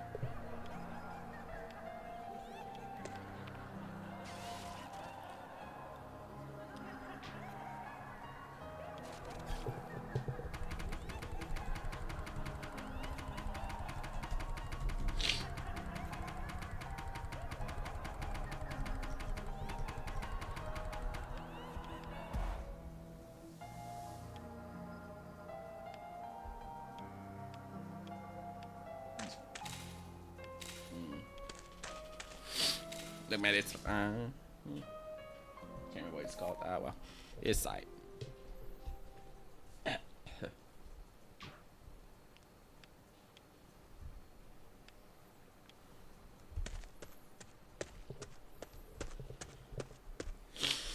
drink water.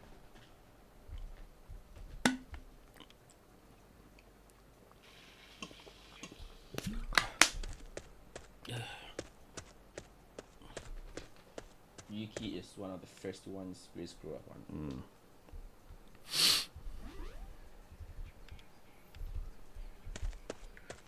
I see.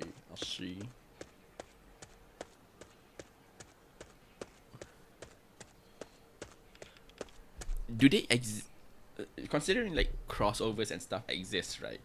I guess first and foremost, crossovers are how does Tokusatsu treat their canon, or is it just like whatever is whatever? Like, do they follow the full rule of cool, or do they have like a concrete? If most up, yeah. Clip this moment, send it to him.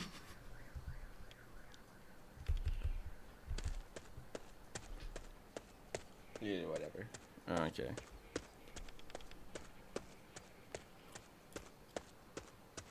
Well, then I guess that's the point. Answer the question then. They're asking the question.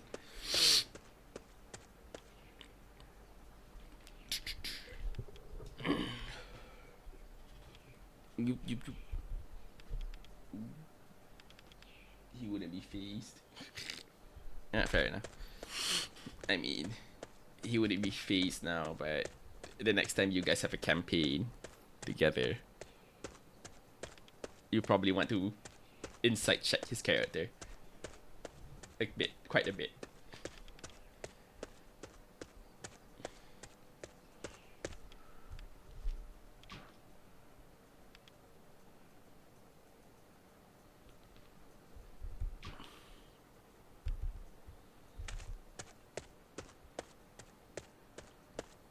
Big GF. Big GF. Just happened. Cool, but there are no rules. I see.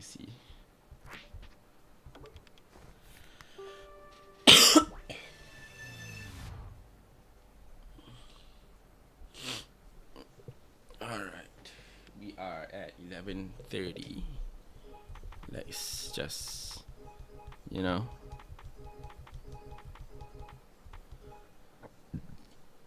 I know we just saved, but we could do it four more times, and one more time just for good luck. Last time you and Grace were players, characters hated each other. Alright, time to get kicked out of our house.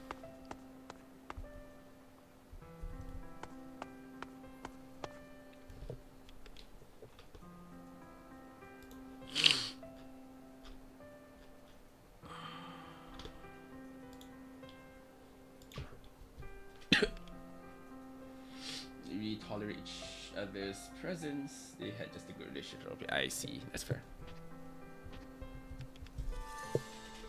I mean, that's the whole point of roleplay, isn't it? In it.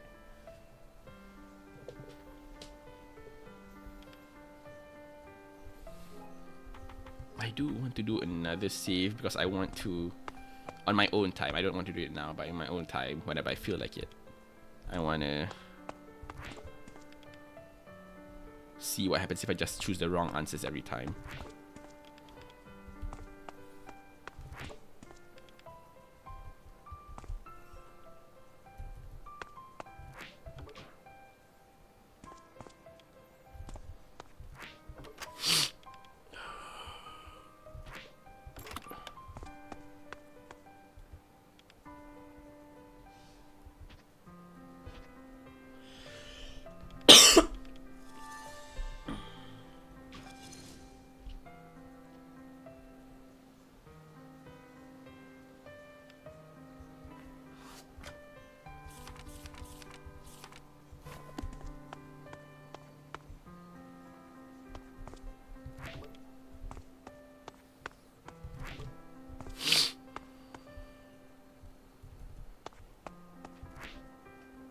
Miss your Pathfinder game. Was a lot of fun. Yeah, same. Unfortunately,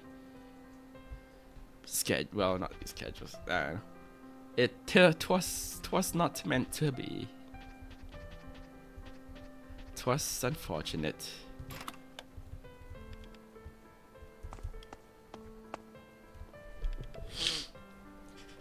Last we left, what's the last thing that happened? It's we just finished the crypt, right? We've just finished like fighting the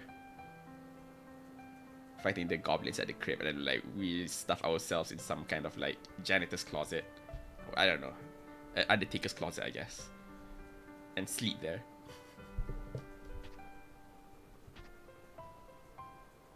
Oh shit! I forgot which one this is.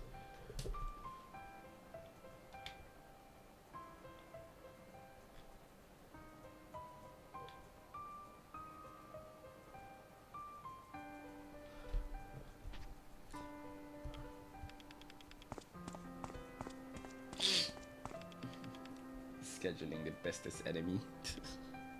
Honestly, like your Walter White there somehow, like, well, not white, I guess it's Walter Orange. No, but yeah, your Walter there really, you may be a wizard in class, but clearly you're a sniper at heart. Because how many times do you use spells?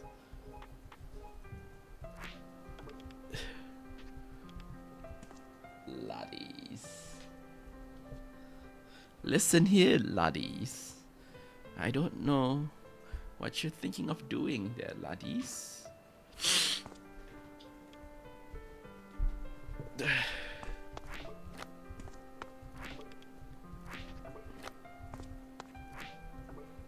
I got me some good old. I forgot what he equips. Like a club. It's like an old dwarf, right? But like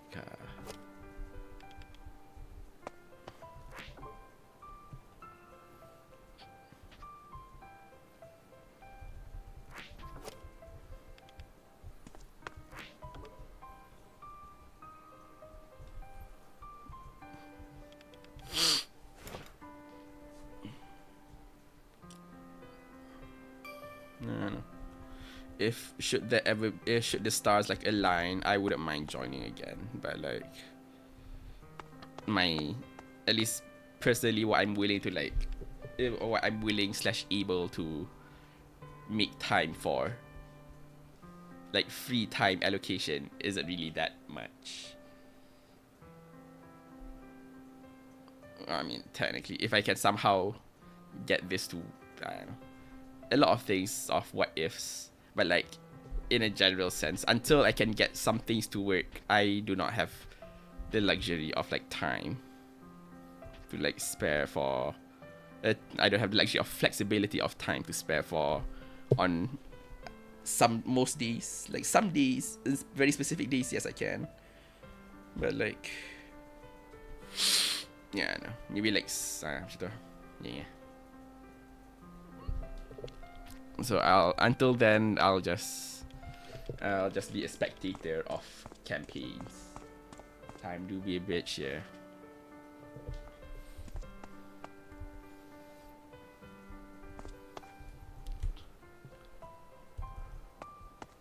What do I do? Oh. Like there is some like time is technically one of the reasons why I want again, it's a very high wish, of course, but like if there's something to dream, I guess there's something to do. But yeah, like if somehow I can get this to go beyond hobby, then that would be nice, because then yeah, that would be nice, because yeah. But until then, it's a hobby, and so yeah. I feel like there's supposed to be a good way to phrase it. I'm just not good with words enough to like phrase it in a way that's inspiring.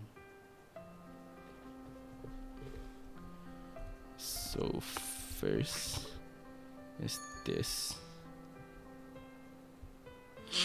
Yeah, basically if I want to do more things, it hinges on either, I don't know what it hinges on actually, now I think about it. It hinges on something. I'll be there to watch things. I'll be sure to, I don't know, put a memorial. Okay, maybe not memorial. Not that thing, but memorial sounds like you're dead. I'll be sure to put like, I don't know, like employee of the month, but instead of like most supportive chat member, like put it on, some random corner of my stream for like a week or so once I've reached that point. Where do I go now? Is it this one? Fuck.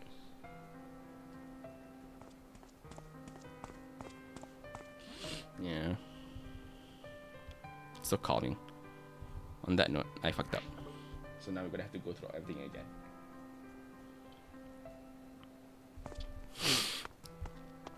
Again, this game, you could really just, I'm gonna say I'm glad that I bought the bundle that comes with the song, because like I could just listen to it for, I don't know, I could just loop it and then not realize if I'm doing work that doesn't require me to hear a song. It doesn't require me to hear things.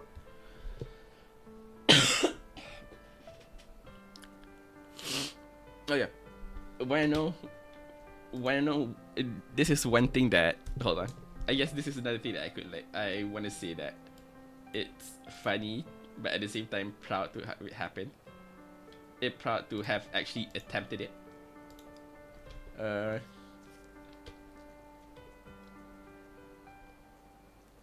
here it is. Hold on. It's like hilarious when you think about it, me trying to do this, but like,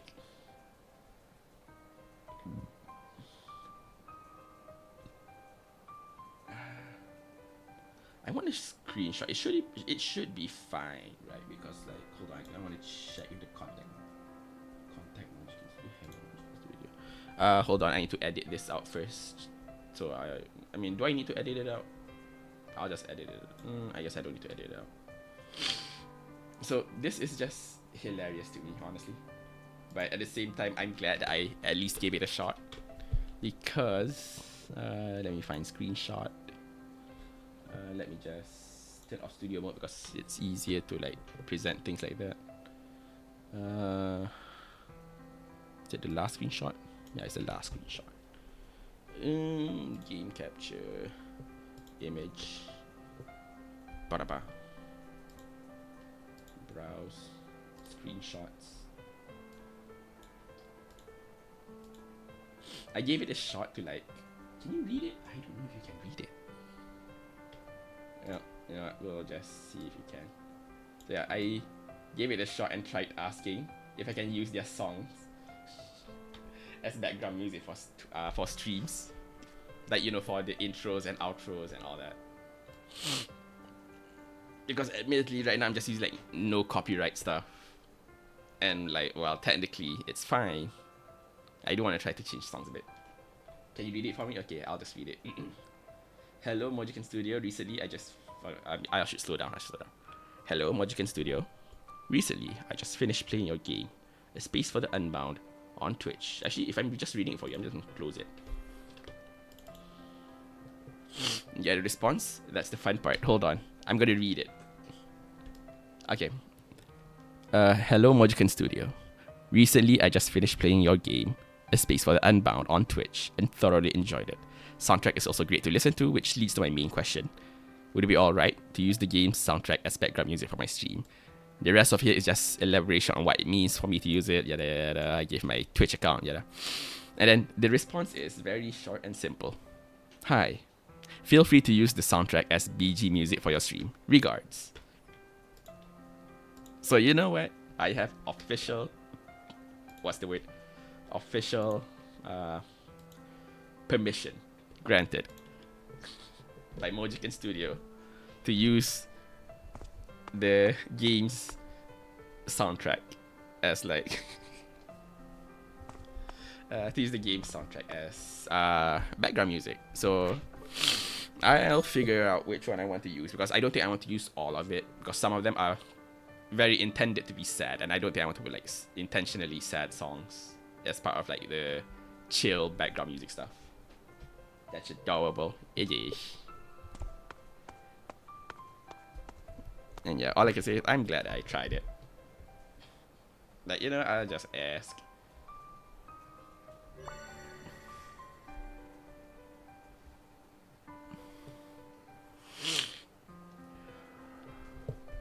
Right. What time is it? 11:40. We are getting close.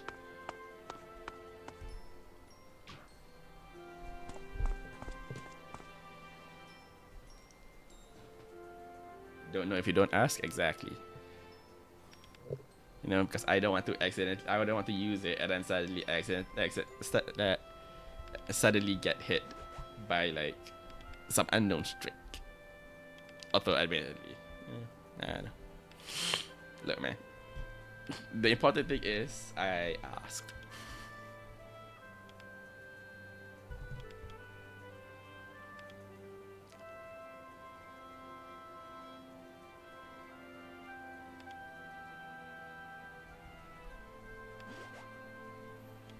I did my part. Ugh.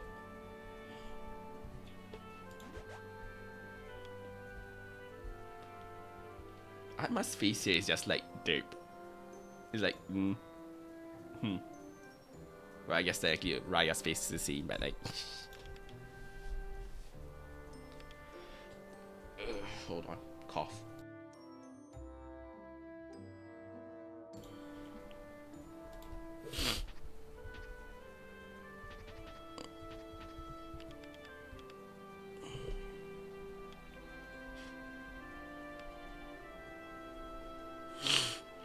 Look, man, after what they've went through, I don't think thoughts. I don't blame them. Cough, cough. I mean, if you want to hear the actual cough. But yeah. But yeah, this one is less of a like foreshadowing. Well, I guess technically it is somewhat foreshadowing. Is it? I don't know. No, it's not really foreshadowing. It's kind of one of those details that like, oh, it's stated there specifically. But we at that same time, we don't know Nirmala and Raya's full name until the end. But her name is Raya Fitri Nirmala, which is in the book it's as her acronym, her initials, not acronym, her initials, RFN. Great, love having ears. Ah, what a shade.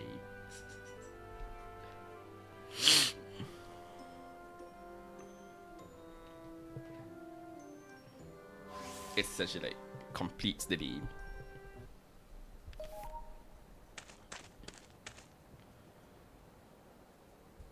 All right, boys. Before I actually finish this, right? I think. Have I completed this? No, I haven't. Alright, this one's gonna be a long one because it's just all box.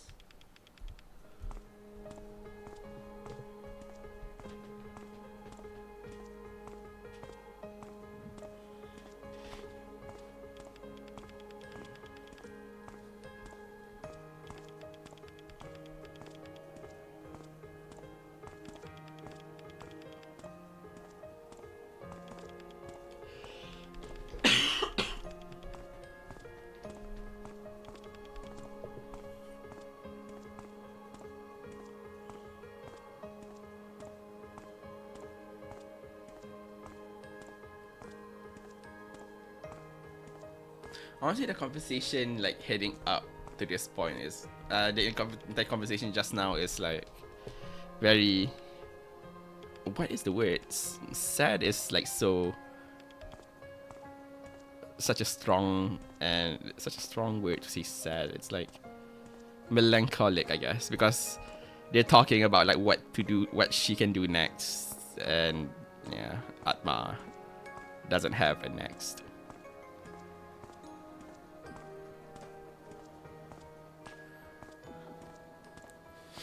Like talking about like, oh, maybe you could do another bucket list or stuff. And like, you know, they're just talking like, yeah, sure. But all the while, like back in their heads, he won't be here anymore. Yeah.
And with this,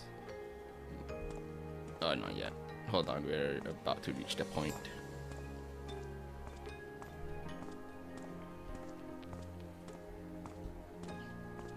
There's not much else to say other than the one final thing I plan to do. Well, maybe not final thing. That's actually like two things, but one of them is really long and the other one is really short due to the amount of content in those two things. So we'll see what happens. But also, I think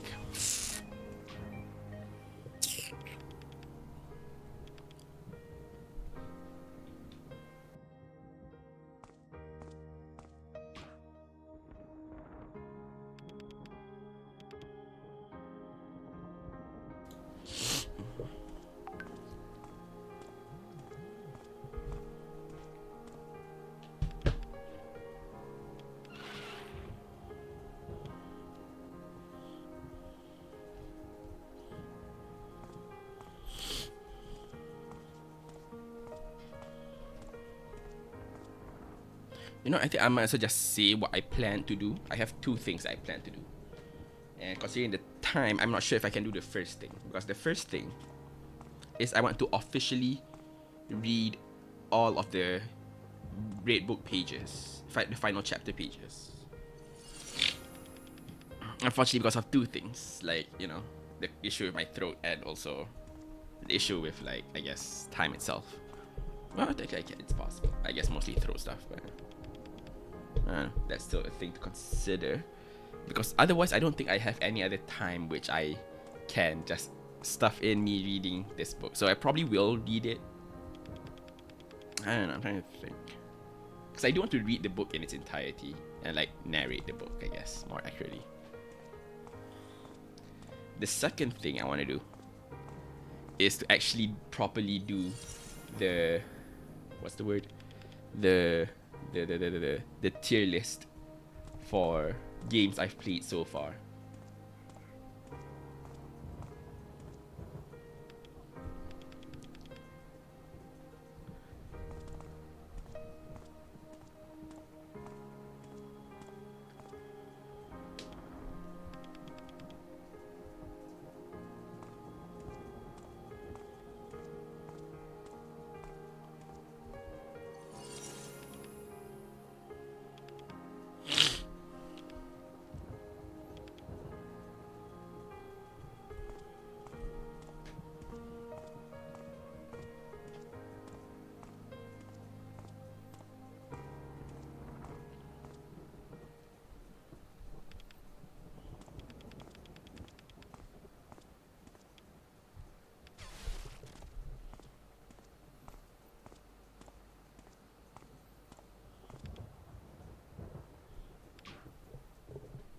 I do wonder what life event happened that caused Nyamala's dad to be like that, because clearly it wasn't like this before a certain period of time, considering like their birthday, there was a point where they're clearly like happy with each other and all that. or was it all from the start? You know, it's one of those where there's possible answers, because they did say like there is one point where the treatment changes. So is it like from then, or is it, you know?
Chat, there is one thing that I would like to try to do, but I've never had the opportunity to try it.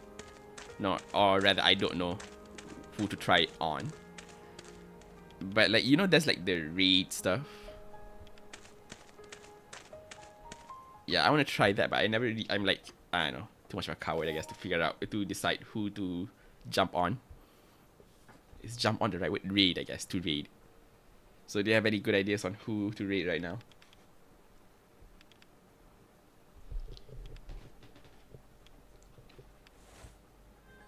Like, legitimately speaking, that is one thing that I've never exactly like interacted with the Twitch community, like community.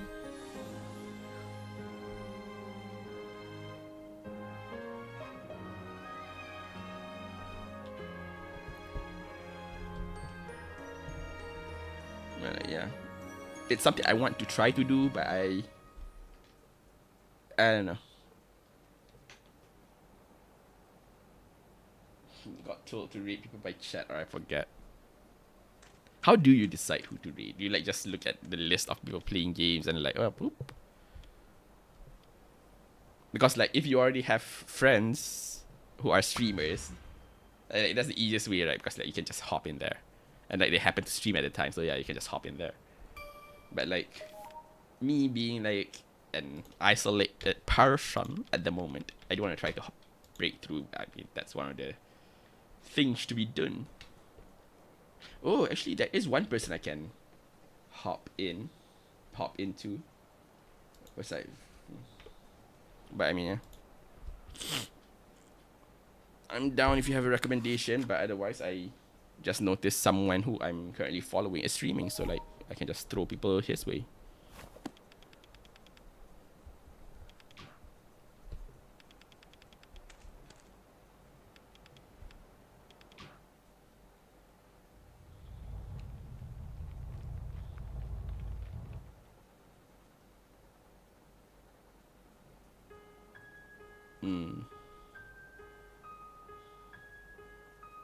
Within the dream.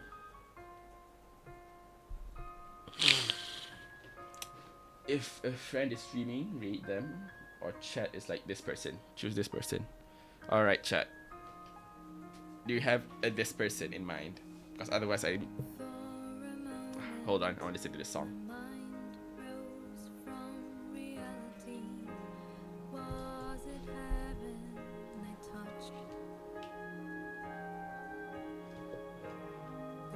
I have someone, like the person I'm following right now is playing Fortnite. So if you like don't mind seeing someone play Fortnite, okay?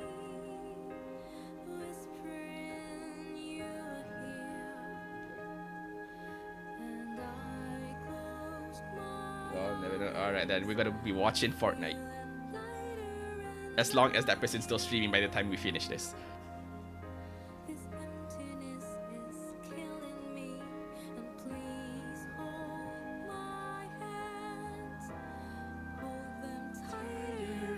Hey, oh fuck. Don't let me go. Please save me from the dream.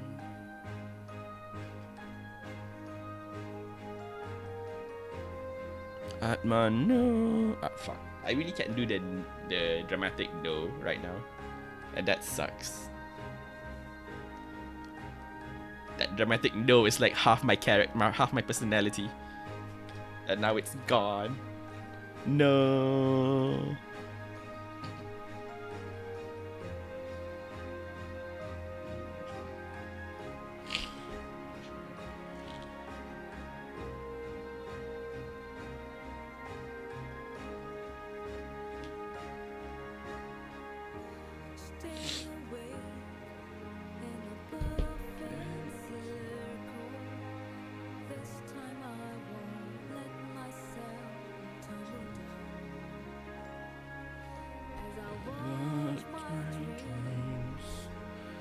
Dashing around the corner. This time I won't forget.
Please save me from my dream. Refuse to cry. God damn it. Now we have to redo it all over again because of the bucket list item. Are you happy about that, bitch? Are you happy now that I have to restart everything again?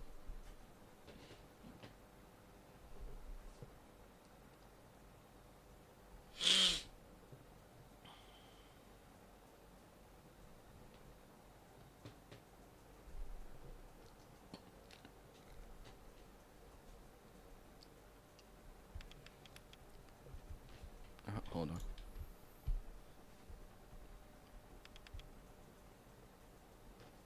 From the top. Alright, we have like 10.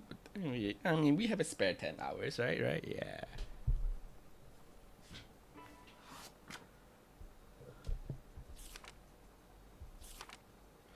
Alright, okay.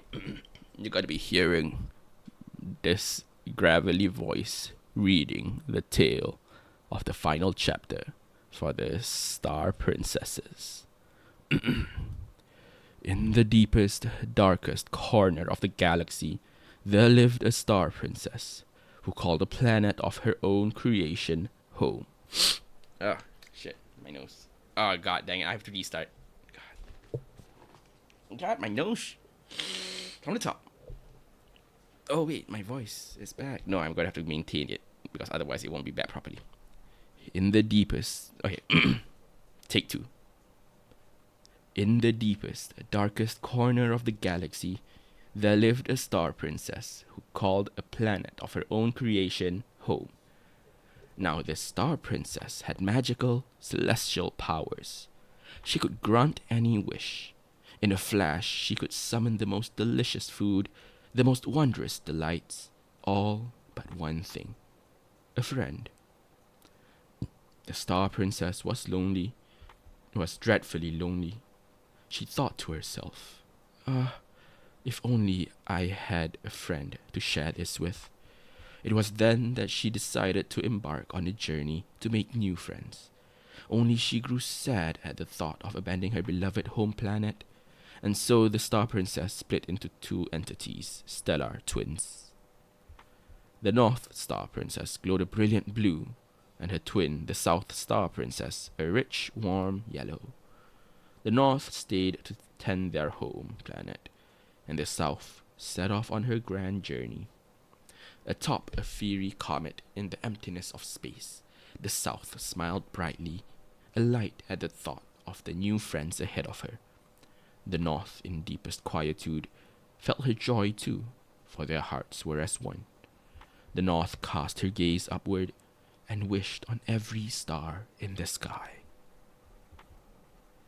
The comet fell and sparked a golden path across the sky as the South Star Princess reached her first planet. Not long after landing, she met a timid, cowering puppy. He whimpered and cried, afraid of his larger, rougher brethren. "Oh, you poor creature, I can feel that deep down you have a heart of gold," said the South. Promising the puppy her friendship, she waved her wand and cast a miracle, giving the puppy a magic hero sword to imbue him with the strength and courage to defend himself. Suddenly the puppy began to transform before the South's eyes.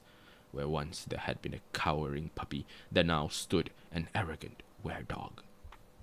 The princess's power were distorted, and the were-dog lashed out at all that stood in his way, even her. "I must leave this place. That were-dog is too dangerous." She rushed to the comet and began to leave the planet, all the while casting terrified glances over her shoulder. As she rose into the heavens, the South tried her best to swallow her fear. Far from her, in body and thought, the North sat with the feeling alone.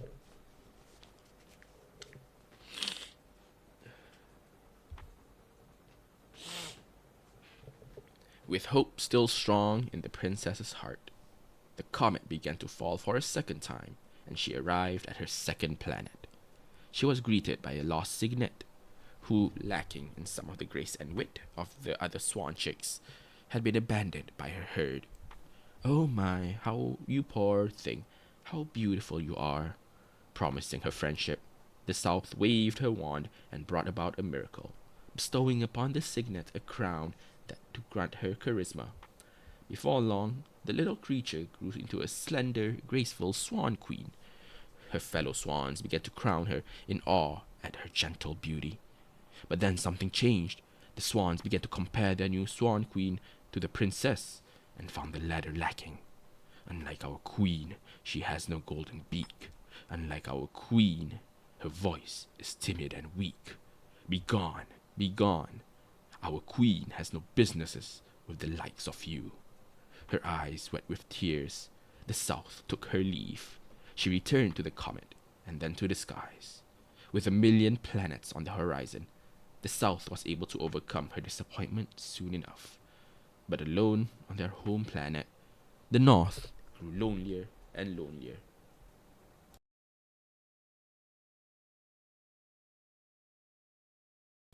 Cough break. Once again, the comet began to descend, sparking a bright golden light. The South Star Princess arrived on her third planet, and it was entirely covered by a vast ocean. The South decided to dive below the surface to explore the depths, and before long met a shy snail hiding in its shell. The snail couldn't even face the comings and goings of the tide, let alone an interstellar princess. She cowered before the South. "Oh no, don't be afraid. There are so many beautiful things to see out there," the princess assured her. With the promise of friendship, she waved her magic wand and cast her miracle, showing the snail all the wonders of the universe. Sparkling stars, fish with glimmering scales swimming in endless shoals, and colorful anemone as far as the eye could see. The snail was overwhelmed and finally came out of her shell. She was fascinated by the princess's magic and asked how she herself. The snail was overwhelmed and finally came out of her shell. She was fascinated by the princess's magic and asked how she herself might come to have such power. The South was flattered and decided to lend the magic snail her wand. The South was flattered and decided to lend the snail her magic wand. Alas, the snail became so obsessed with spreading her magic that she left the South alone in the deepest, darkest part of the ocean. Why did she leave me? She cried. With the last of her strength, she swam to the surface and boarded her comet once more. As the surface faded from view, the South held back tears of joy for having made friends with her magic and of sadness for having lost them. The North, though, was adrift in an ocean of her own, and her tears fell unnoticed.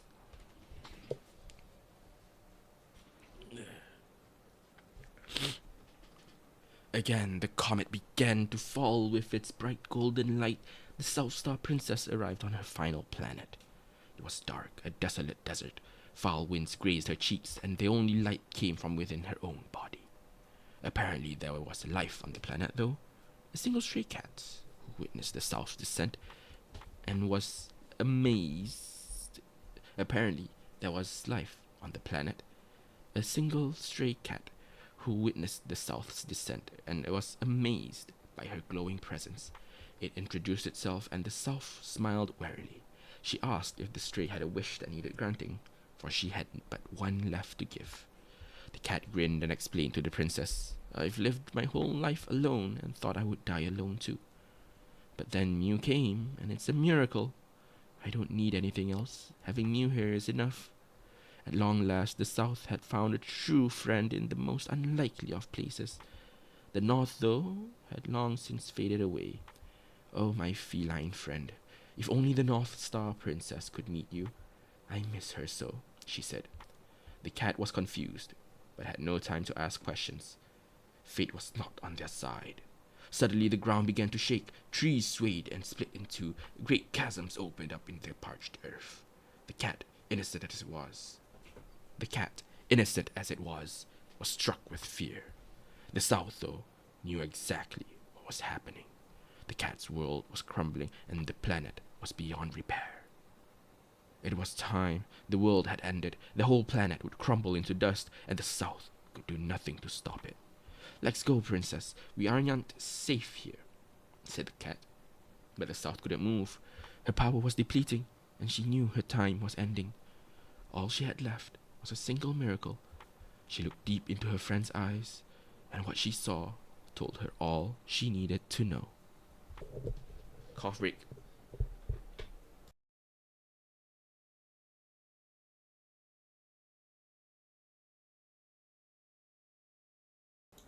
Oh. Yeah. It was a cold night. The South Star Princess was weak, and the cat was worried. "Meow, Princess. You look sick." Meow. Okay." The cat meowed. The princess looked up at the night sky and thought, "It's time to say goodbye, to leave the world behind." She said, "I have something for you, my dearest friend. A parting gift. I'll show you my last miracle." Something shone bright on the palm of her hand. It was the miracle. The cat was too stunned to speak and simply began to cry. "Oh, Meow Princess, please don't. I can't let you go." The cat meowed. South gave a wary smile.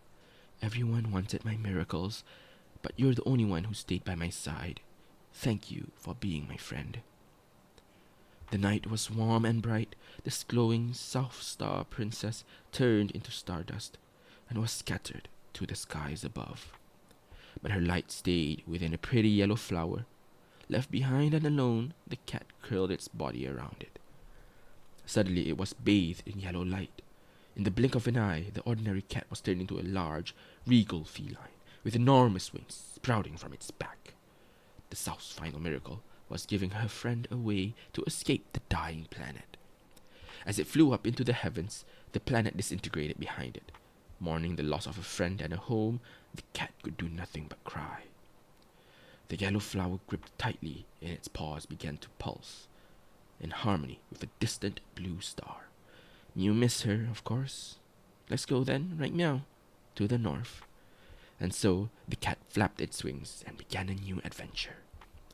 The cat cut through the skies effortlessly, passing by planets and stars alike. After some time, he grew tired and decided to rest on an unassuming planet. There it met an old frog sitting and eating cookies beside his bike. The two creatures greeted one another and they sat together to rest. The frog told the cat that he had spent so long searching for this bicycle for his son that he had forgotten the way home. Houses are built and knocked down, and the streets never stay the same for long. I can't recognize anything, he croaked.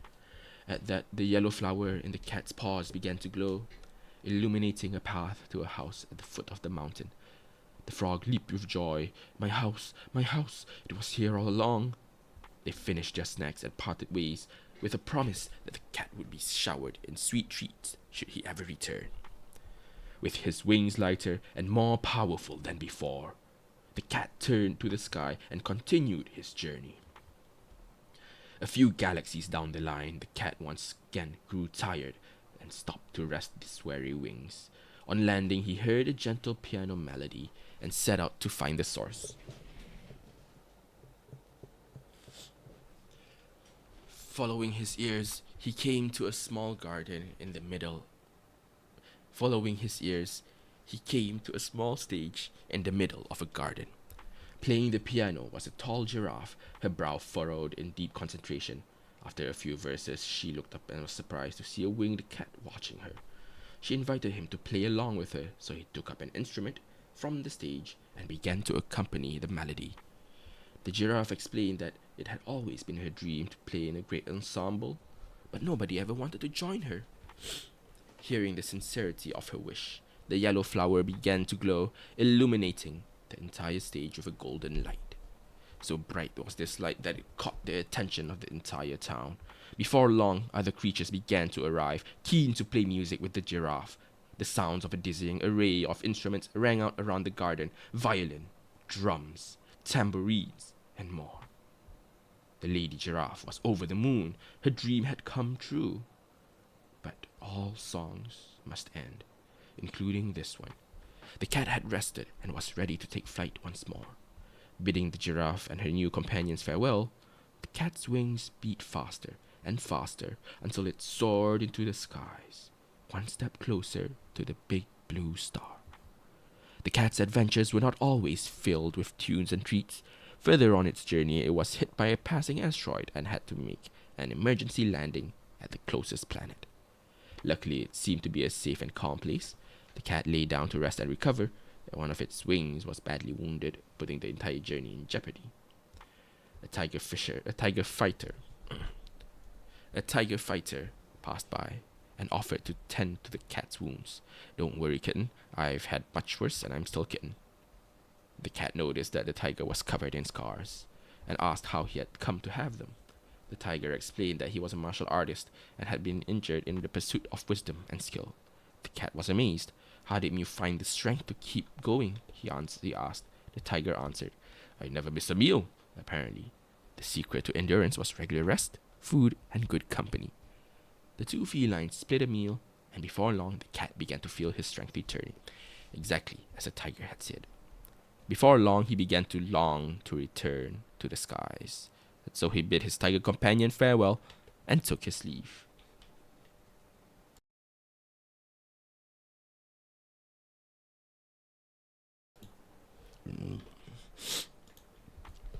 The cat soared through space, in awe at the sheer size of the universe. All seemed well until the yellow flower, it was gone. In utter panic, he stopped to search for it and noticed the faint golden light fading on the surface of the planet he had just passed by. Though it was dark on the planet's surface, the cat couldn't find any trace of the golden flower. A nearby turtle called out and told him that while he was watching the night sky, something like a shooting star had fallen at the center of a nearby lake. They set off for the lake together, and the turtle explained that he was a star collector. At least, he had been. until his vision got worse and made it impossible to count and record them. As they drew closer to the lake, the flower began to glow brighter and brighter. Oh, I misclicked. As they drew closer to the lake, the flower grew brighter and brighter, before at last the cat was reunited with it. At that moment, the turtle cried out in surprise. The flower apparently still had the power to grant miracles, because suddenly his sight was completely restored. Weeping tears of joy, the turtle thanked the cat for his kindness and promised him a tour of his star collection should he ever return.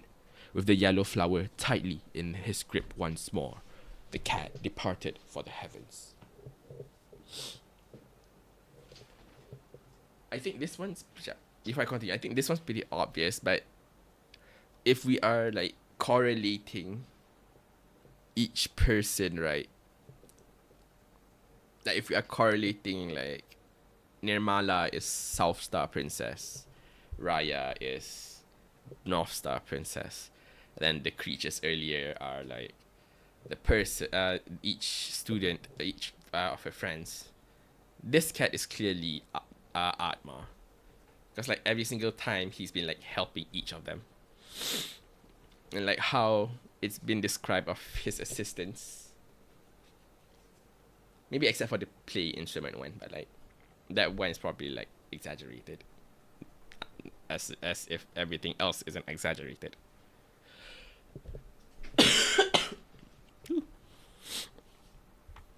It had been a very long time indeed since the cat had set off on his journey through space, but he was still hopeful that one day he would reach the big blue star. Even when he was waylaid by a space storm, he simply landed somewhere and waited for it all to blow over. Little did he know that he had actually stumbled across the home of Barong, the king of all beasts. Barong was astounded by the cat's tenacity and asked why he was so sure he wanted to visit the blue star in the north if he had never ever been there before. The cat explained the miracle that the South Star Princess had given him, and that he wanted to repay that kindness by visiting her sister and keeping her company. There is indeed a lonely soul in the north, little cat. How thoughtful of you. At that moment the clouds parted. The storm had passed. The golden glow from the flower in the cat's paw was met with a new light, rich and blue from the heavens. The end was in sight. The cat turned to thank Barong, but the cat turned to thank Barong, but the mysterious creature was already gone. More determined than ever, the cat... What the fuck was that? More determined than ever, the cat flew off toward the blue light. With countless stars and planets visited and numerous friends gained, the cat finally arrived on the big blue star. It followed the light and finally found the North Star Princess, alone and locked in a prison of her own creation. Drowned in a dreadful sadness, the North used last of her power to create an impenetrable barricade. No, no, my princess. I came to see you. Please let me in. The cat tried anything it could think of, in the hope that it could reunite the North with her sister's light and save her from solitude. But it was all for naught. But it was all for naught. The North was already spent. She remained in her little world, asleep for all eternity. The cat howled, mourning the loss of yet another friend. At the heartbreaking sound, the flower began to glow brighter than ever. It became blinding, so bright that it split the very sky. Through the fissure, the cat was able to reach the north. The combination of his presence and the light of the flower caused her to wake from her slumber. "And who are you?" she asked the cat. "I am a friend of the South Star Princess, and you too." With that, he presented her with the yellow flower, aglow with her sister's light. The petals instantly fanned out in bloom, revealing all of the memories the South had made on her travels. To the North's surprise, there were plenty of happy experience mixed in with all the difficult ones.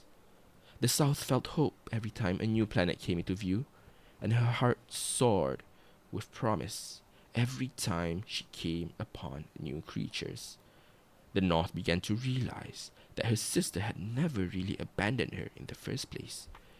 She began to cry, but these were tears of relief, not sadness, embracing all the memories, good and bad. The North held the flower close to her chest. The light grew brighter and brighter until at last their hearts met and they returned to one light. The Star Princess was whole again, with a friend by her side. The Star Princess gleams with new lights. With this light, she created another spaceship. A comet bigger than before for the cat and her to explore the space together. It's said that if you cast your gaze upward on a dark, moonless night, you might see her and her winged friend soaring across the boundless expanse of space. It's finished. Wait, you didn't think about that? Now you think about it. Alright. Let's go. We have one more thing to speed run to. And that is the additional epilogue. Let's go. We are skipping by everything. Actually, I want to... maybe one more time. Maybe another time. Maybe another time. Maybe another time. There we go. Honestly, I can't get comfortable with only saving once.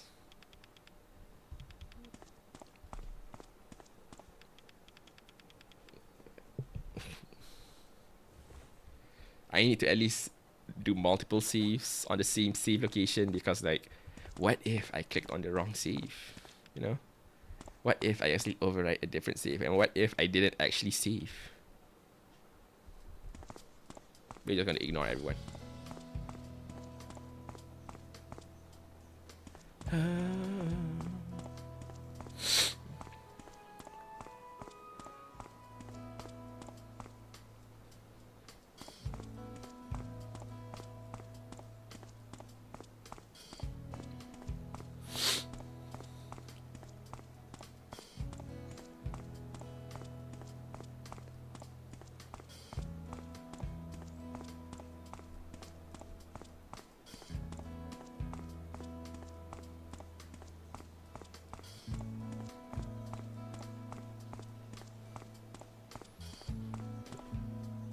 Brain works in funny ways.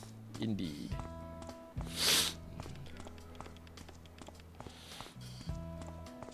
You may not think about it then, but you do think it now. Oh, it's the greatest couple.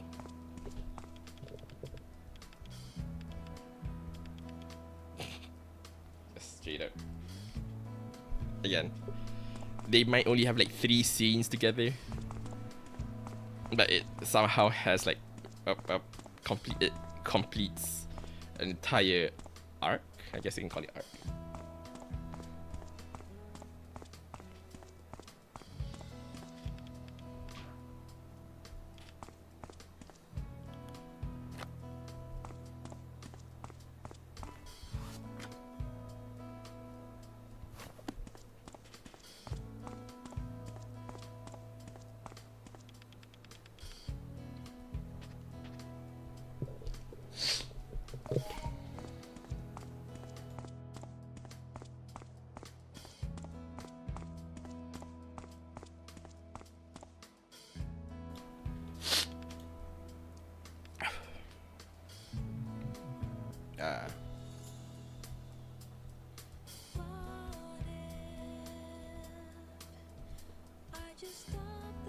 You can't skip the credits. Oh well, we're gonna have to watch the credits before seeing the additional epilogue.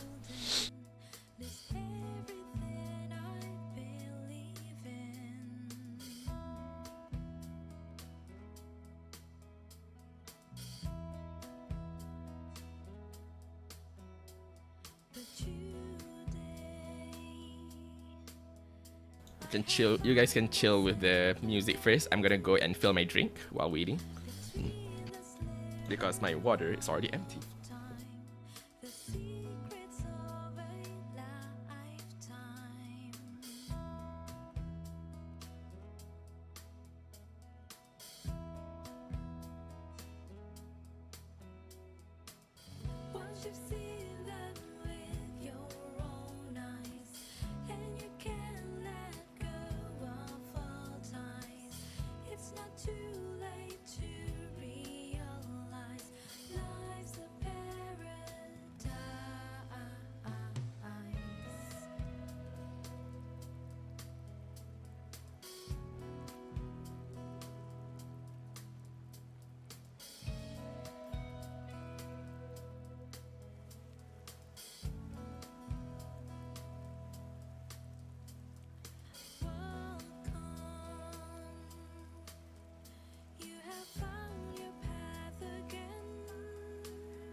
I'm back. Nobody move.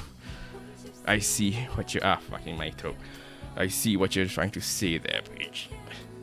What do you mean by anarchy time? Put your hands in the air. Like you just don't care.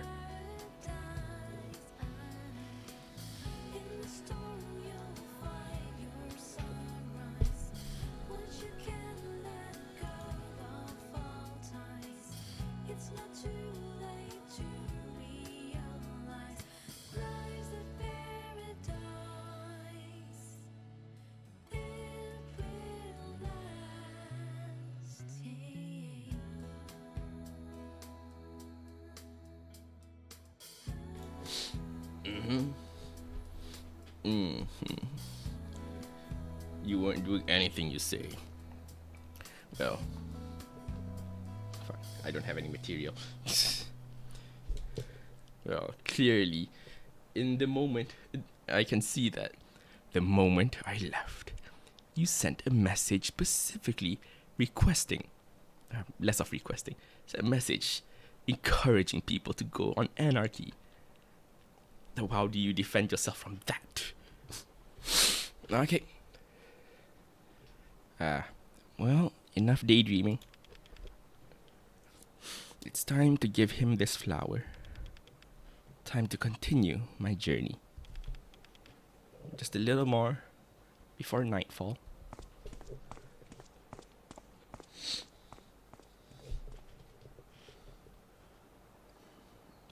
Your dog took your phone.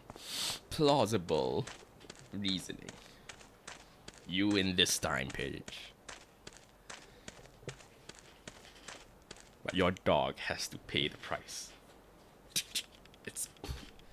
Don't blame me, it's part of the rules. I kid. Oh, the authorities finally cleared up the abandoned train car. That's too bad.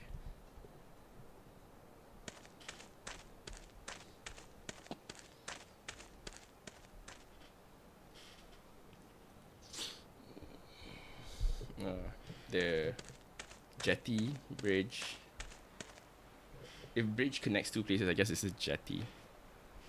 Hello, Atma. It's me. I know, I've changed. I'm not afraid to write anymore. The world's changing too, you know? The people, buildings, they even demolished our base camp. Say you just let it go and make a new one, right? Typical Atma. The whole town has changed so much, and yet my memories of you stay the same. Always cheering me up with that smile of yours whenever I'm down. Oh.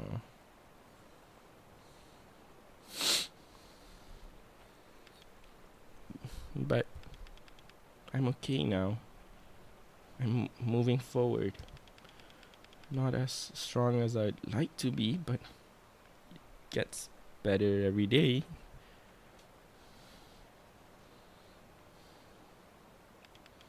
Thank you for everything.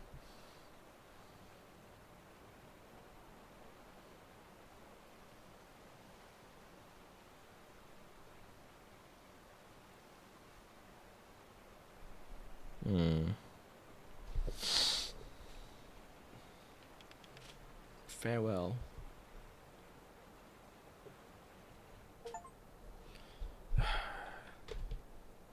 And with that, the game has ended. Officially ended. And now we move on to the next thing. Now, if you don't mind, I'm going to transition again. All I'm going to say is like, beautiful game, great game, 10 out of 10. But we're going to hear it more on this tier list site. Because so far I've only played like 4 games, which is, I'll just zoom in. Fuck it. Is it worth to have SABCD for now? It's like not anywhere yet. Oh well, you know what? We'll just have SABCD for future games. But right now, yeah, I don't think there's any. I don't have any. I'll just hide bookmarks bar. There we go. Probably should have done that way earlier, but oh well. So yeah, next put the obvious ins. This is S. Like, honestly, I can't. If I have any complaints, it'll probably only when I'm experiencing it in game. But for the most part, if like I finish the game, I come back to think about it, it's S. No questions about that. Like story, characters, music, hits all the right points for most of them. 7 p.m. 7 p.m. is a good B game. It does what it intended to do, and it does it all right. Like, it achieves what it wants to do, and that's good. Honestly, it could be S or B or A, but I feel like B is appropriate because like B is like middle ground. So that's like A is already like better than good, and then S is S, of course. So I put B as middle ground, then yeah. 7 p.m. is a good middle ground game. It does what it says it would do, and it achieves its goal. But other than that, like once you're done, it's done. I'll probably play it again on my own time before the third eye open comes out, just so I could refresh it. Or I'll just watch my own stream. Now, Zelda and Nightmare, I'm not sure. Zelda and Nightmare, I'm really not sure. I'm like, I could really put Zelda is like, yeah, this area here. I'm not wait, no, not D. This, if I know the story more, probably like be more interested in Little Nightmares, or like if I am able to find out the story. But as of now, it's like BA. It achieves its aesthetics as a horror game. But like, yeah. As you can see, it's also ambiguous, vague, and all in my own opinion that can change on the whim of a dime. But at the moment, that's how I'm gonna see it.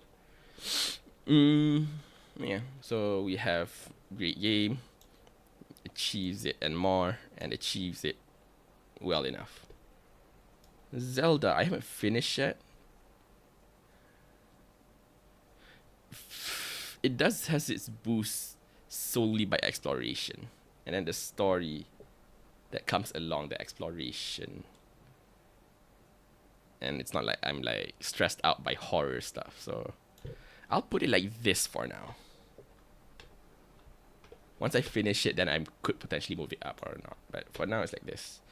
So yeah, these are my current games that I've played that I consider to be the current tier list. Right. Now the question is, right? I am wondering. So yeah, do you have any let's see, I can just mention what kind of games. Yeah. Yeah, nice. Right now it's like this.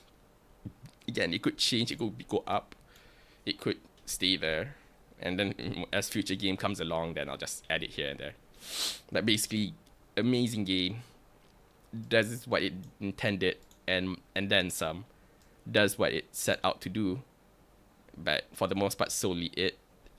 Once you finish experiencing the game.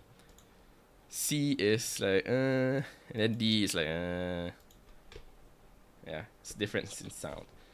All right, now the question